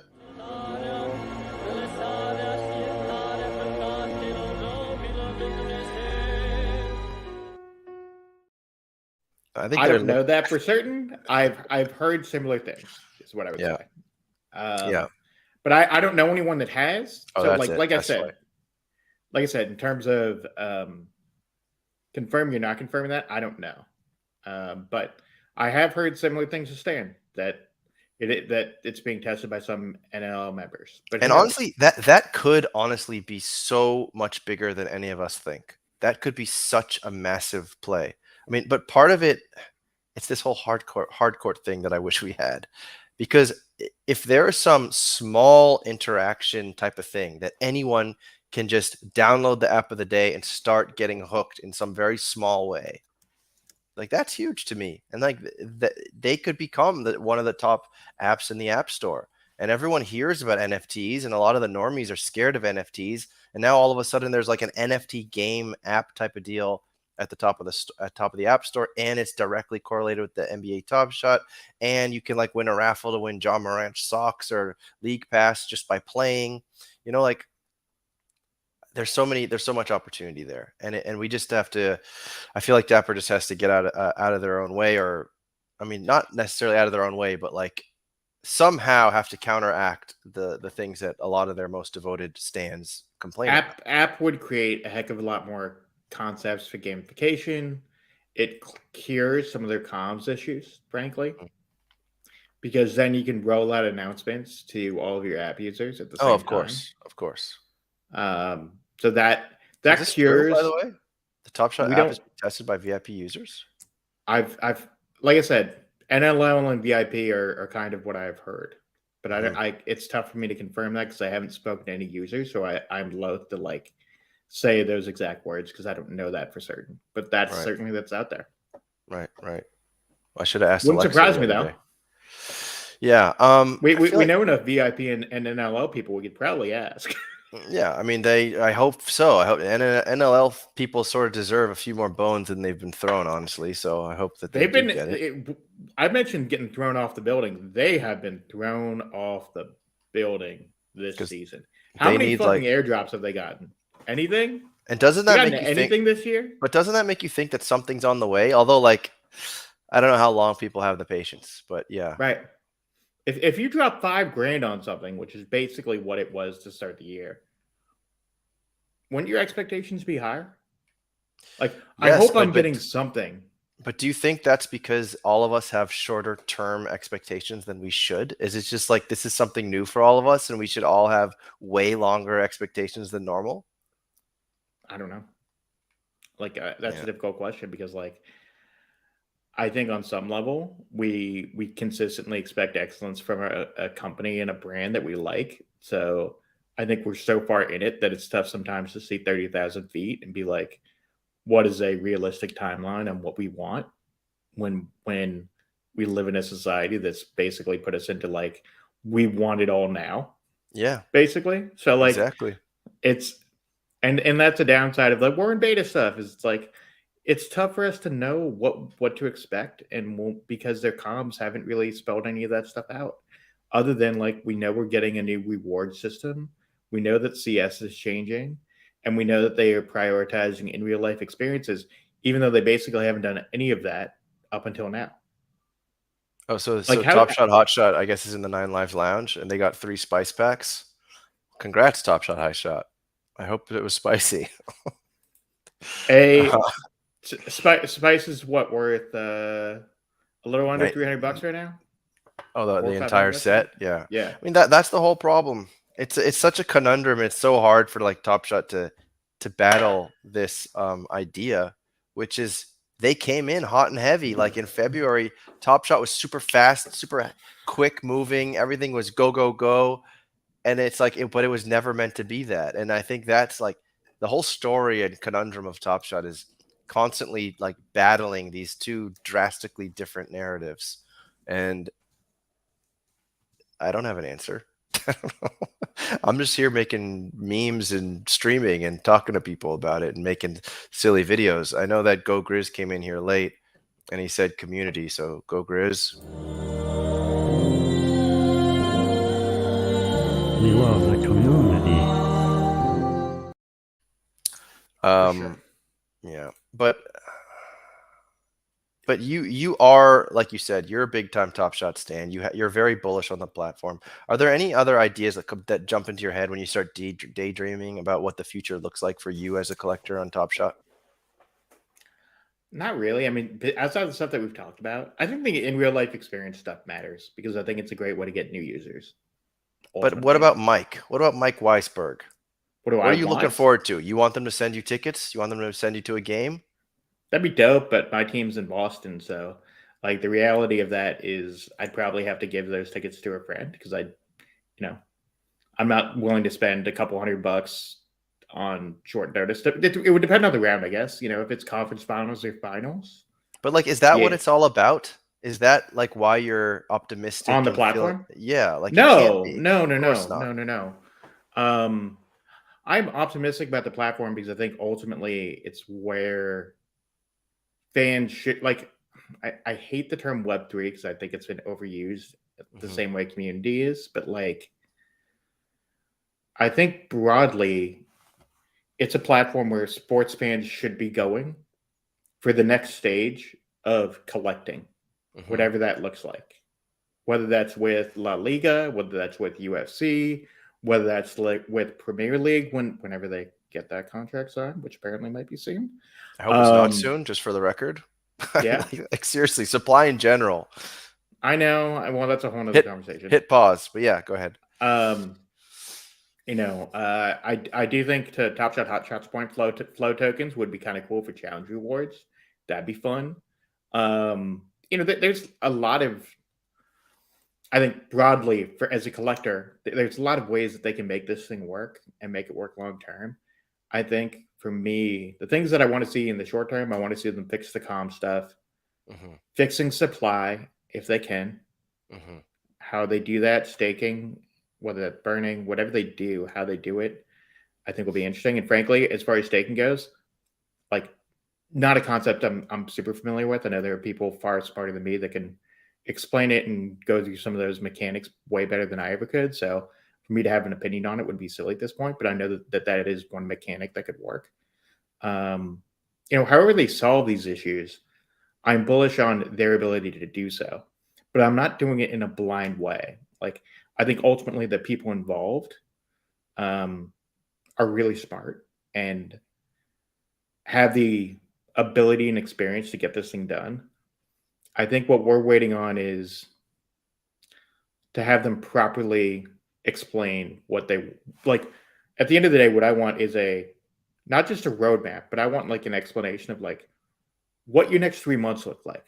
How are we going to proceed here? Because right now, I think the market is tanking because you guys haven't given us any information on like what any of this looks like because you guys have tanked sentiment through your own employees' actions, whether that's with randomization issues, whether that's with selling the run it back packs accidentally, whether that's with just shitty comms. Just like find ways to clean up your end of the process, and us as collectors will reap the rewards ultimately. I think that's what we care about. Um, so we'll see. I That's a think good point.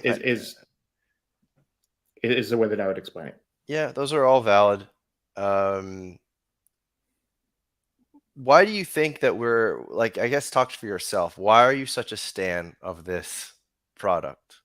Why has there ever been anything else in your life? Any other, you know, s- uh, online product or just product in general that you found No. yourselves thinking this much about, wanting to talk this much about? Strange, isn't it? Yeah. I could go on about that for like a half hour, but we just don't have the time for that. Um, I think for me, it's because it strikes a chord with me as an NBA fan. Like ripping a pack pulls me back. I'm gonna get nostalgic for a second, but like pulls me back to that feeling of like being 8, 9, or 10 years old and opening up packs with your friends. Like that's the dope. Same here. That's the dopest part, right? Like Hmm. that's part of why I stream. Frankly, it's not just like buying packs as content, which it definitely is, but like it's that I get to celebrate my wins with like my little piece of the community. Oh, damn it. Damn it, you missed it. No, it's fine. We love the community. But like that matters. Like feeling involved in a place that like you all have a feeling and a sense of the same thing, and like having people celebrate your wins is fucking dope. Yeah, I agree. Ultimately, like it's and it's weird because most people, in this space, whether it's the 50 some odd people that are watching this show, or the 350 I had on Thursday, like whatever it is, whatever the number is, or the 15 that normally watch my show, by the way, too. Like it's nice to be able to celebrate when things go well. And I think that's why we're attracted to it. And like at its core is fandom, not to get too dappery, but like at its real core is like actually celebrating when dope shit happens in the NBA, because we're all NBA fans, hopefully. And you look at it and you're just like, okay, this is really cool. And I got this moment. And I remember sitting down watching League Pass and being like, oh shit, that's gonna be a Top Shot moment. Like that's gonna be dope. I can't wait to collect that. Mm. Like ultimately, that's what it's about. You can talk about supply side economics and mint counts and pump my own fucking bags and why am I spending so much and blended packs and like why are they fucking up with this or that? Like those matter. I'm not saying they don't, but it's like really what it's about is opening up a pack with your friends and being like, I got a nice winner today, you know? Like I had some really dope shit happen. I spent like $14,000, whatever it is. And I had some really cool stuff happen. So that to me is what's important. That's why I'm a fan. Outside of like, I believe in the product, I believe in the people, and I believe in the company. Even if like there are some real like if you deep dive into the people who like Crypto Kitties OGs, they got some dapper horror stories. Oh boy, I I plan on having some of those OGs on at some point in the near future. Yo, you hear some of these horror stories about crypto kitties in oversupply, and that's the same fucking criticism of Top Shot. So like I'm more bullish on Top Shot, but I also understand that there's a segment of the crypto population that looks at Dapper with the side eye and they're like, they're doing the same shit again, just with a different product. So I understand that too. But ultimately, that's a really long way of saying like I kind of embrace my fandom, and my monetary decisions are important, but like ultimately, basketball trumps that. Hmm. Hmm. No, all great points. I think if you could have a Crypto Kitty OG um, episode of your show, that would be very interesting to see. I know you got to go soon. Let's just see if the chat has a couple of questions for you. Sure. Top Shot, Hot Shot. What's your take on all day? Better chance near term, being S1 fantasy? I don't know. Do you have a take? Do you have a quick Short. I take on mean, that? big picture. I got to get off in like 2 or 3, but Okay. the short version of it is, I think with all day, we're kind of exchanging our own money. I think there are parts of all day that could hit with a broader community because you're expanding your user base, because NFL is such a broader product than the NBA. The question is, most people with the NFL cheer for laundry rather than players. So it's a significantly different, like, the way that the average user base looks at moments is significantly different to me. That's why they did the team melts. Right. Because what they want is to talk about teams necessarily than just players. Yeah, I think that's fair. I'm just not, for me personally, I just don't have as much fandom, that's the word of the day, for the NFL as I do for the NBA, and I just That's kind of fair. let it go. Like I just don't have enough brain capacity to be like, "All right, I'm go crazy for this one next."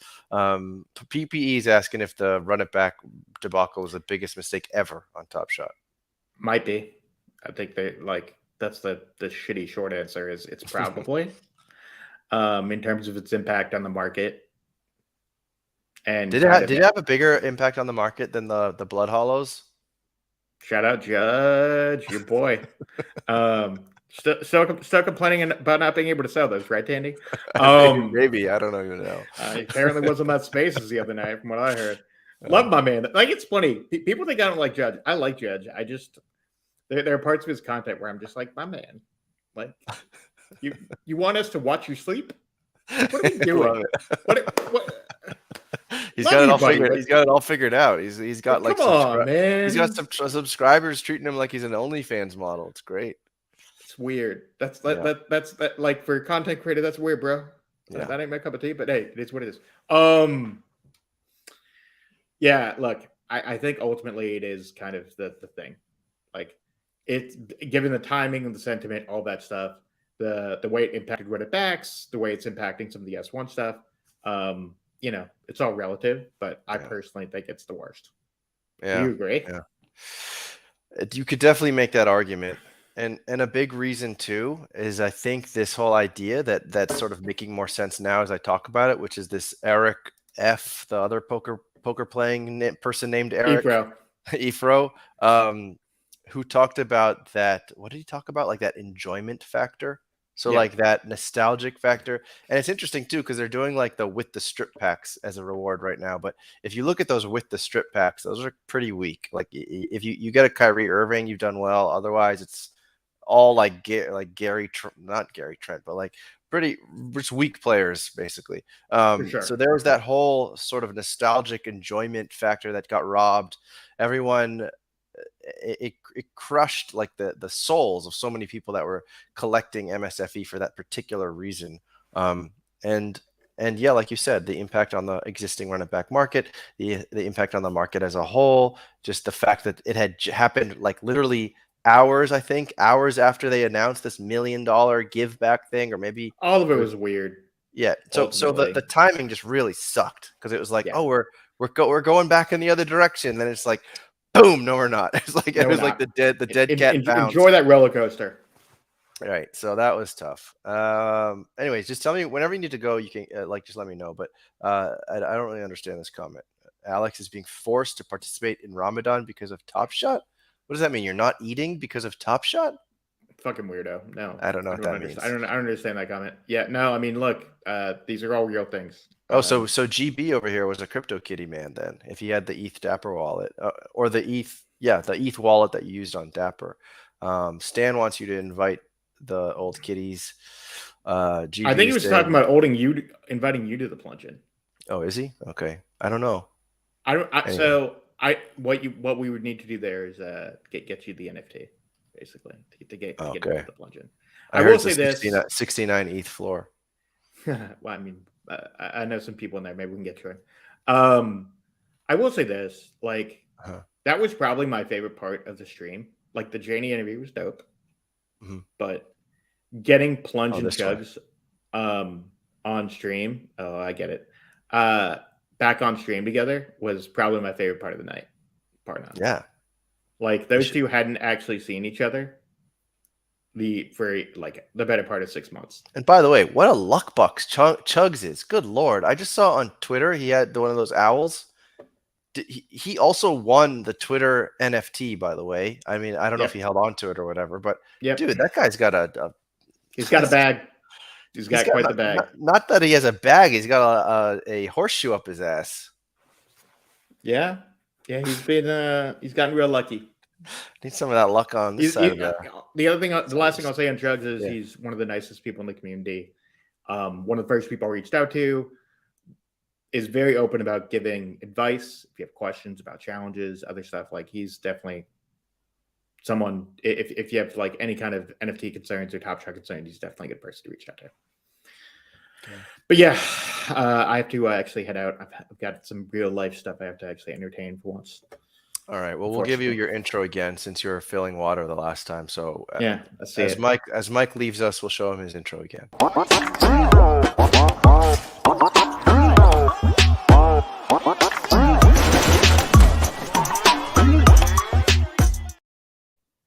Very nice. I like it. All right, and with that, Mike, we'll let you go. I'll see if there's any other questions here from this chat. But Mike, thank you for joining. I enjoyed having you. It was great. It was great hanging with you on the NFT All Star Game, and I hope we can do it again on the next one with better footage. Yes, absolutely. Maybe I'll be playing next year. We'll see. That'll be great. All right, man. Take it easy. Later, bro. All right. Well, that was Mike. We enjoyed him. We enjoyed having him. We're just gonna take a quick look at any comments here in the back end over here in the chat. If you guys have any comments, we'll chat a little bit. Otherwise, we'll call it a day. I see Alex wants to go eat. So, Alex, should I have another bite of this croissant for you, Alex? Here we go.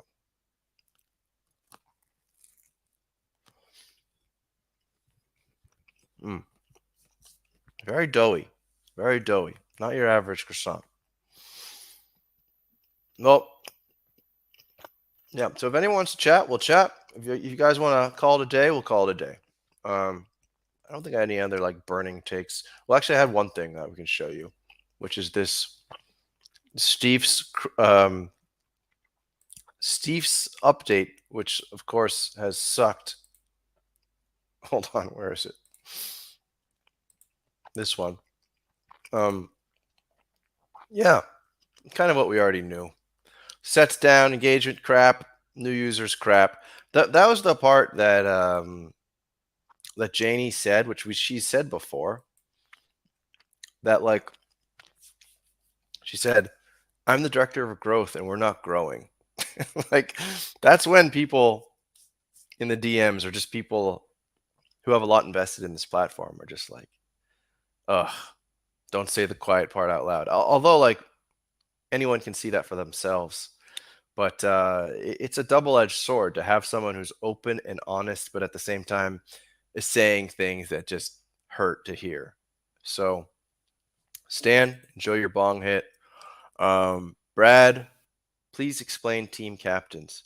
Okay, so team captains, Brad, the people who collect the team sets, they can nominate a team captain. They then get this budget to put on events every month, I think.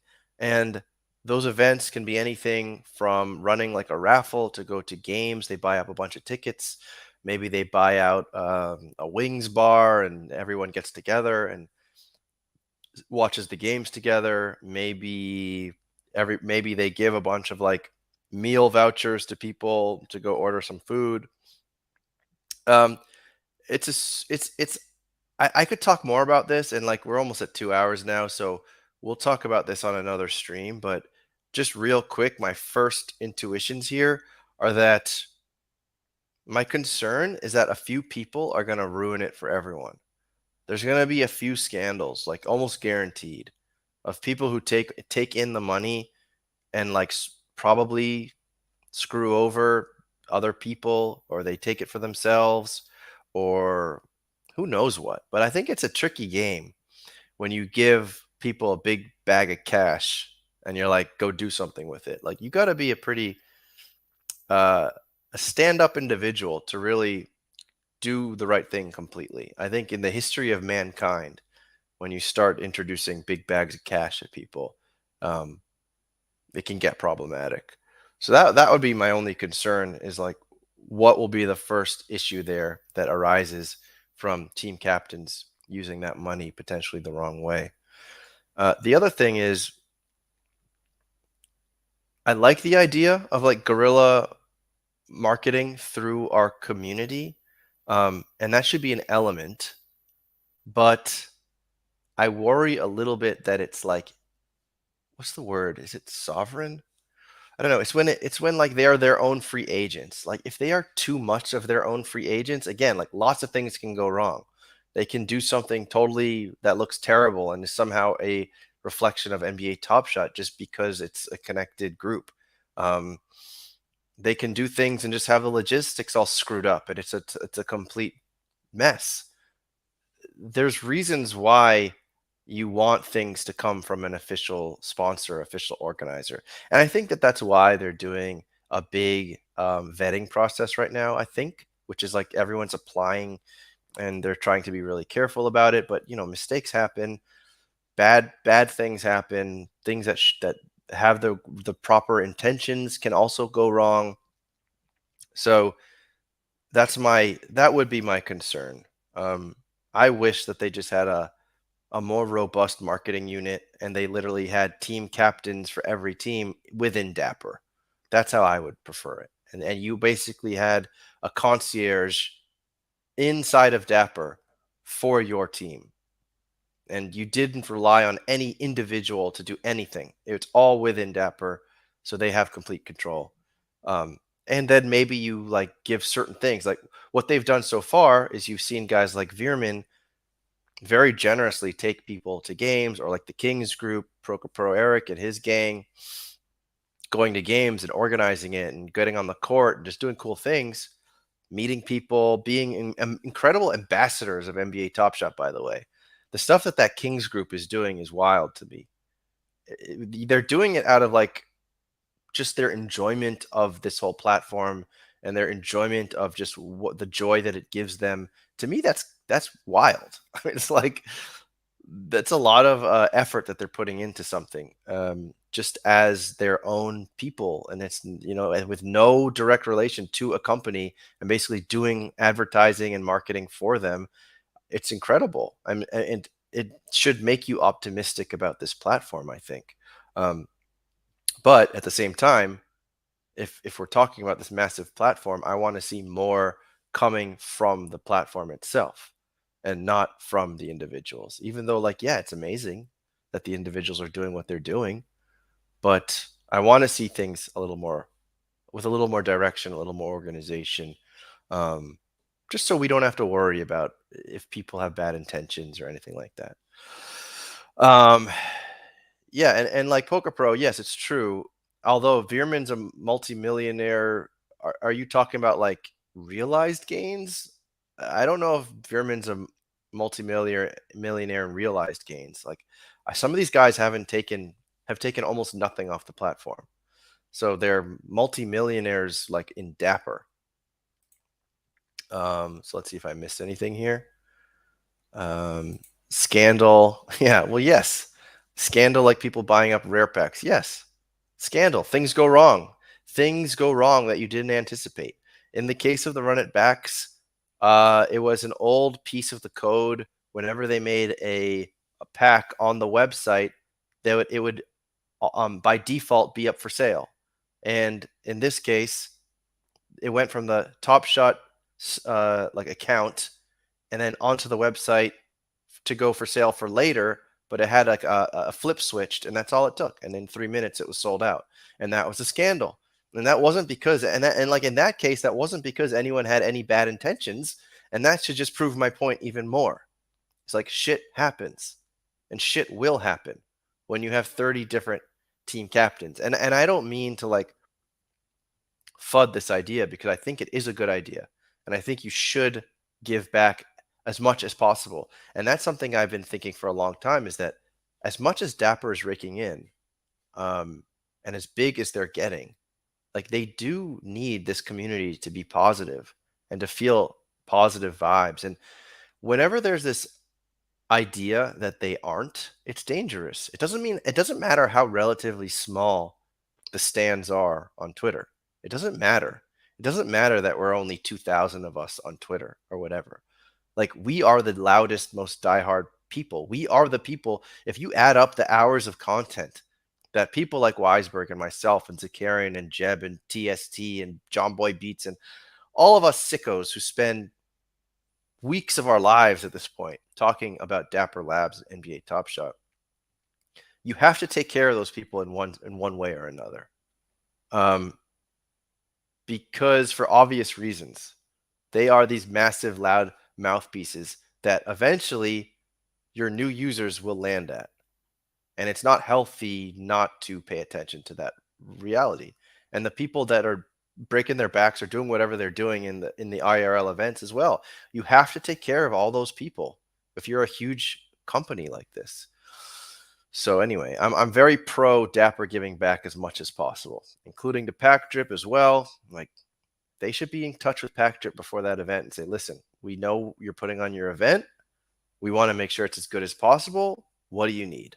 Like, what do you need? Flat out. You need 4 tripods. You need battery packs. You need a couple cameras. You need a mic. You need us to send someone over there to give you some like sideline reporter support. That's what it should be, because that way you get incredible stories and incredible cooperation and incredible positive sentiment. And it's all within reach. Like, they can do all of this. I think it's just a personnel issue. They just don't have enough of the people in place. And maybe because it's hard to hire, maybe it's for some other reason that I don't know. But they have everything they need to succeed. It's just like it's a fast moving train, and they have to get everything in place. And I do think eventually they'll get there. But again, it's like there's negative factors of sentiment that are always like right around the corner. So it's a tricky one. Yeah, I just mentioned the rips. I thought I said the Portland guys that were on the floor. I mean, I talked to Alexo the other day. That was super cool too. And exactly, it's not a pissing contest. Like, I don't mean to make it seem that way by giving shout outs and then not shout outs to other people. Like, I don't mean that at all. Like, I literally think that everyone who puts in the hard, like, blood, sweat, and tears to be a positive impact amongst this Top Shot collecting community, they all deserve shine, and Dapper can give them all shine. And I think that's my whole point. You can see that they can give them all shine.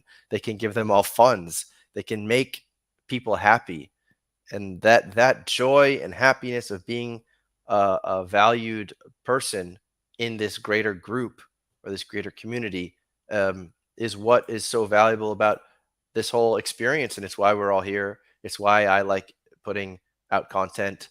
It's to give back and to like be part of sort of a group thing and make stupid jokes and show videos like this. We love the community. So anyhow, that's my whole spiel, and I really agreed as well. Like, some of the stuff that Mike was saying, he kind of said the same stuff. Yeah, like the stream if you haven't. Anyhow, that was like my long spiel. I mean, we have some pretty key community members in this chat today. Like, we're a small group, but we're tonight, or for my time, but we got some key members here in this chat. So unless you guys want to talk about anything else, it's getting a little late over here. I'll do one more mukbang bite, and I'll see if anybody else wants to talk about anything else. But otherwise, I will bid you all adieu. But actually, on Wednesday, I'm going to have iRacer. So iRacer, who purchased a 1-of-1 NBA All-Star Game NFT. By purchasing a 1-of-1, he got like 30 All-Star packs, those shitty blended packs, which have a potential to be nice. And it's iRacer, so he's going to rip a number 1. He's going to rip with me on Wednesday, and he's going to give back moments. I don't know how many, but he's going to give back many moments out of those packs. So you're going to want to come support your boy. Come support iRacer. Wednesday, same time, same Tandy place, same Tandy channel, and we'll rip packs together and talk to iRacer. So whatever you want to do.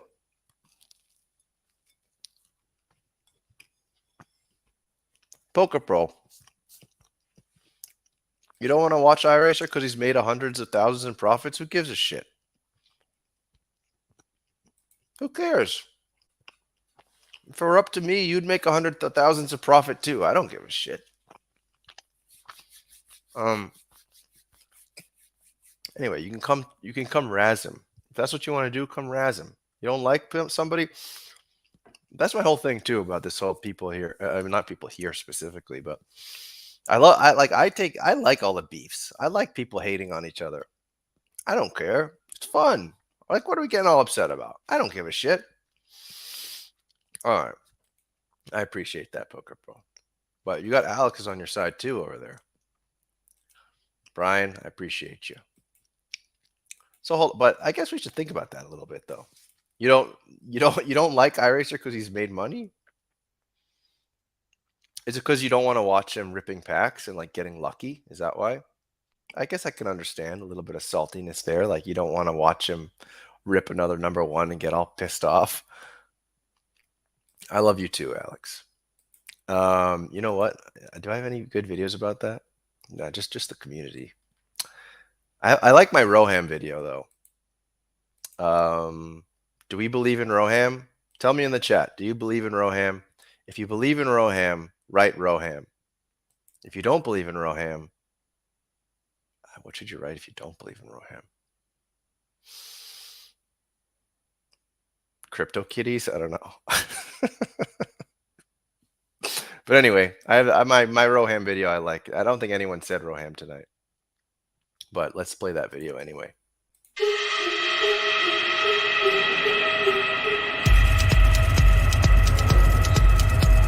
Rohan. Yeah, I just wanted to show you the video. So I like that video. Yeah, people aren't big fans of Roham lately. I mean, like Alex, were you a Roham fan after that chat? I mean, the man knows how to pump up the room. I'll give him that. Like, am I happy that there was a $4.5 million liquidity suck on the last pack drop? No, but like, I think at this point, if we are, greenheads against hams plus EV over Roham, and at this point though, like we are all stands of this product, and this product is Roham's product, whether you like it or not. So you kind of want Roham to.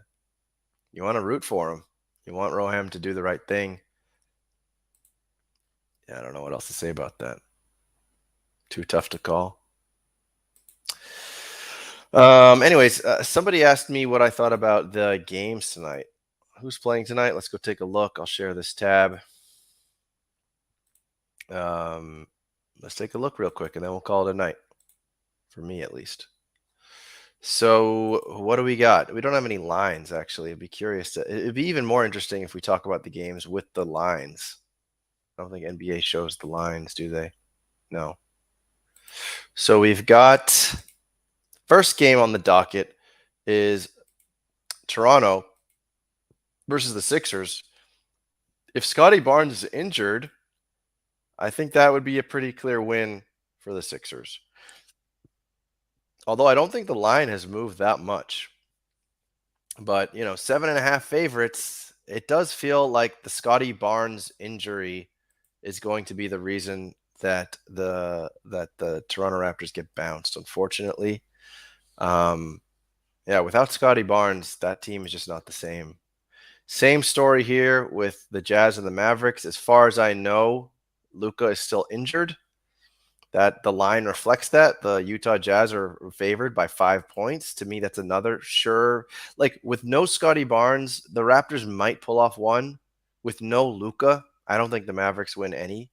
And then the Nuggets and the Warriors, Jokic just doesn't have enough help. So like these all feel like chalk games tonight, where the favorites just win everything. I can see the Nuggets taking a game or two in Denver, but the Mavericks have no hope without Luka, and the Raptors don't really have any hope without Scotty Barnes. So I don't know if I'd lay the line if we're talking sports betting right now, if I'd lay these points. The favorites are all going to win these games tonight as far as I'm concerned. What do all you think? Go Grizz just said Roham. All right, I'll give you another one. Whoops.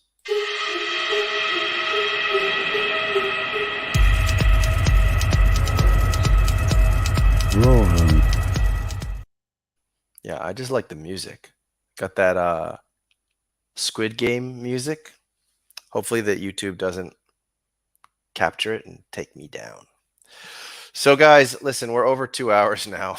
um, I'm gonna have one more bite of this croissant, and then we're gonna call it a night.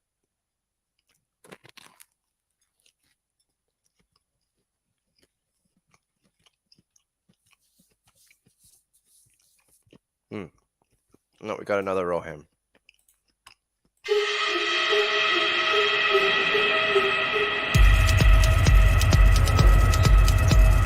Rohan,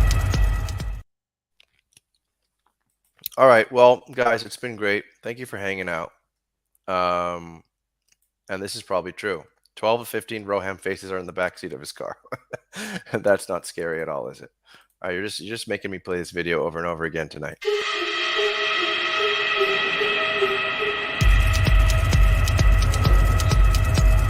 Rohan, All right, we got another one. Let's see how far we can. Let's see how long we can go.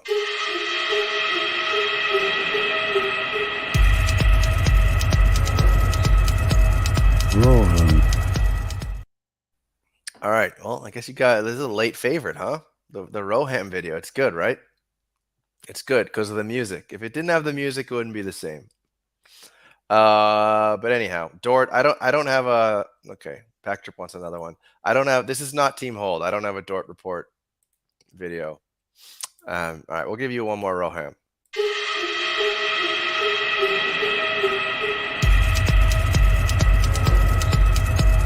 Rohan, All right. This shit's ridiculous, isn't it? All right. I'm gonna sign off, guys. I appreciate you. Come back on Wednesday. Whether you love iRacer, whether you hate iRacer, you'll be able to win some of his moments. That's not bad, right? We might even be able to get him to give us one of his #1 cereals. THT, yeah, this is not Team Hold. I'm not actually Jeb or Michael Zakarian or. All right, you want the new Josh Beck? Mike, you need to give me a shitty take so I can boo you. Somebody needs to give me a shitty take, and then I will give you Josh Beck. All right. Well, I think this is appropriate. All my homies hate iRacer. I'm having him on Wednesday. So, Pack Trip, I love you, but I gotta boo you now.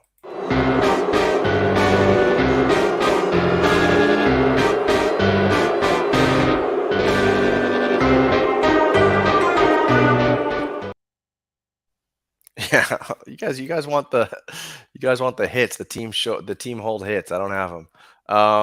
Okay, real quick here. Seth Rogen video for Mike, but today it was Danny DeVito. You know why? Because he's going somewhere hot. And he wants like his beard to grow in all nice and sun kissed. All right, Pelicans in 5. Saying goodbye to everybody. See you Wednesday. Mental health check. Yeah, wrong show. I'm sorry. We need more supply. I think that's probably the next video. If you guys want to vote on the next meme video, you could definitely tell me. And by the way, the results of the poll, Mike's camera quality, we had 28 people. The overwhelming favorite was Mike's taking his webcam is actually a potato. His camera quality is pretty good tonight, at least. You didn't get your Roham? We got 2 more Rohams. All right, one final Roham. Then we're going to play the music and get out of here. And Fenny, if you're still in the chat, that is another track by Static Selecta for the people who know their hip hop, their New York City or Boston hip hop. But let's give you guys a couple more or at least just one more Roham, and then we'll do the music.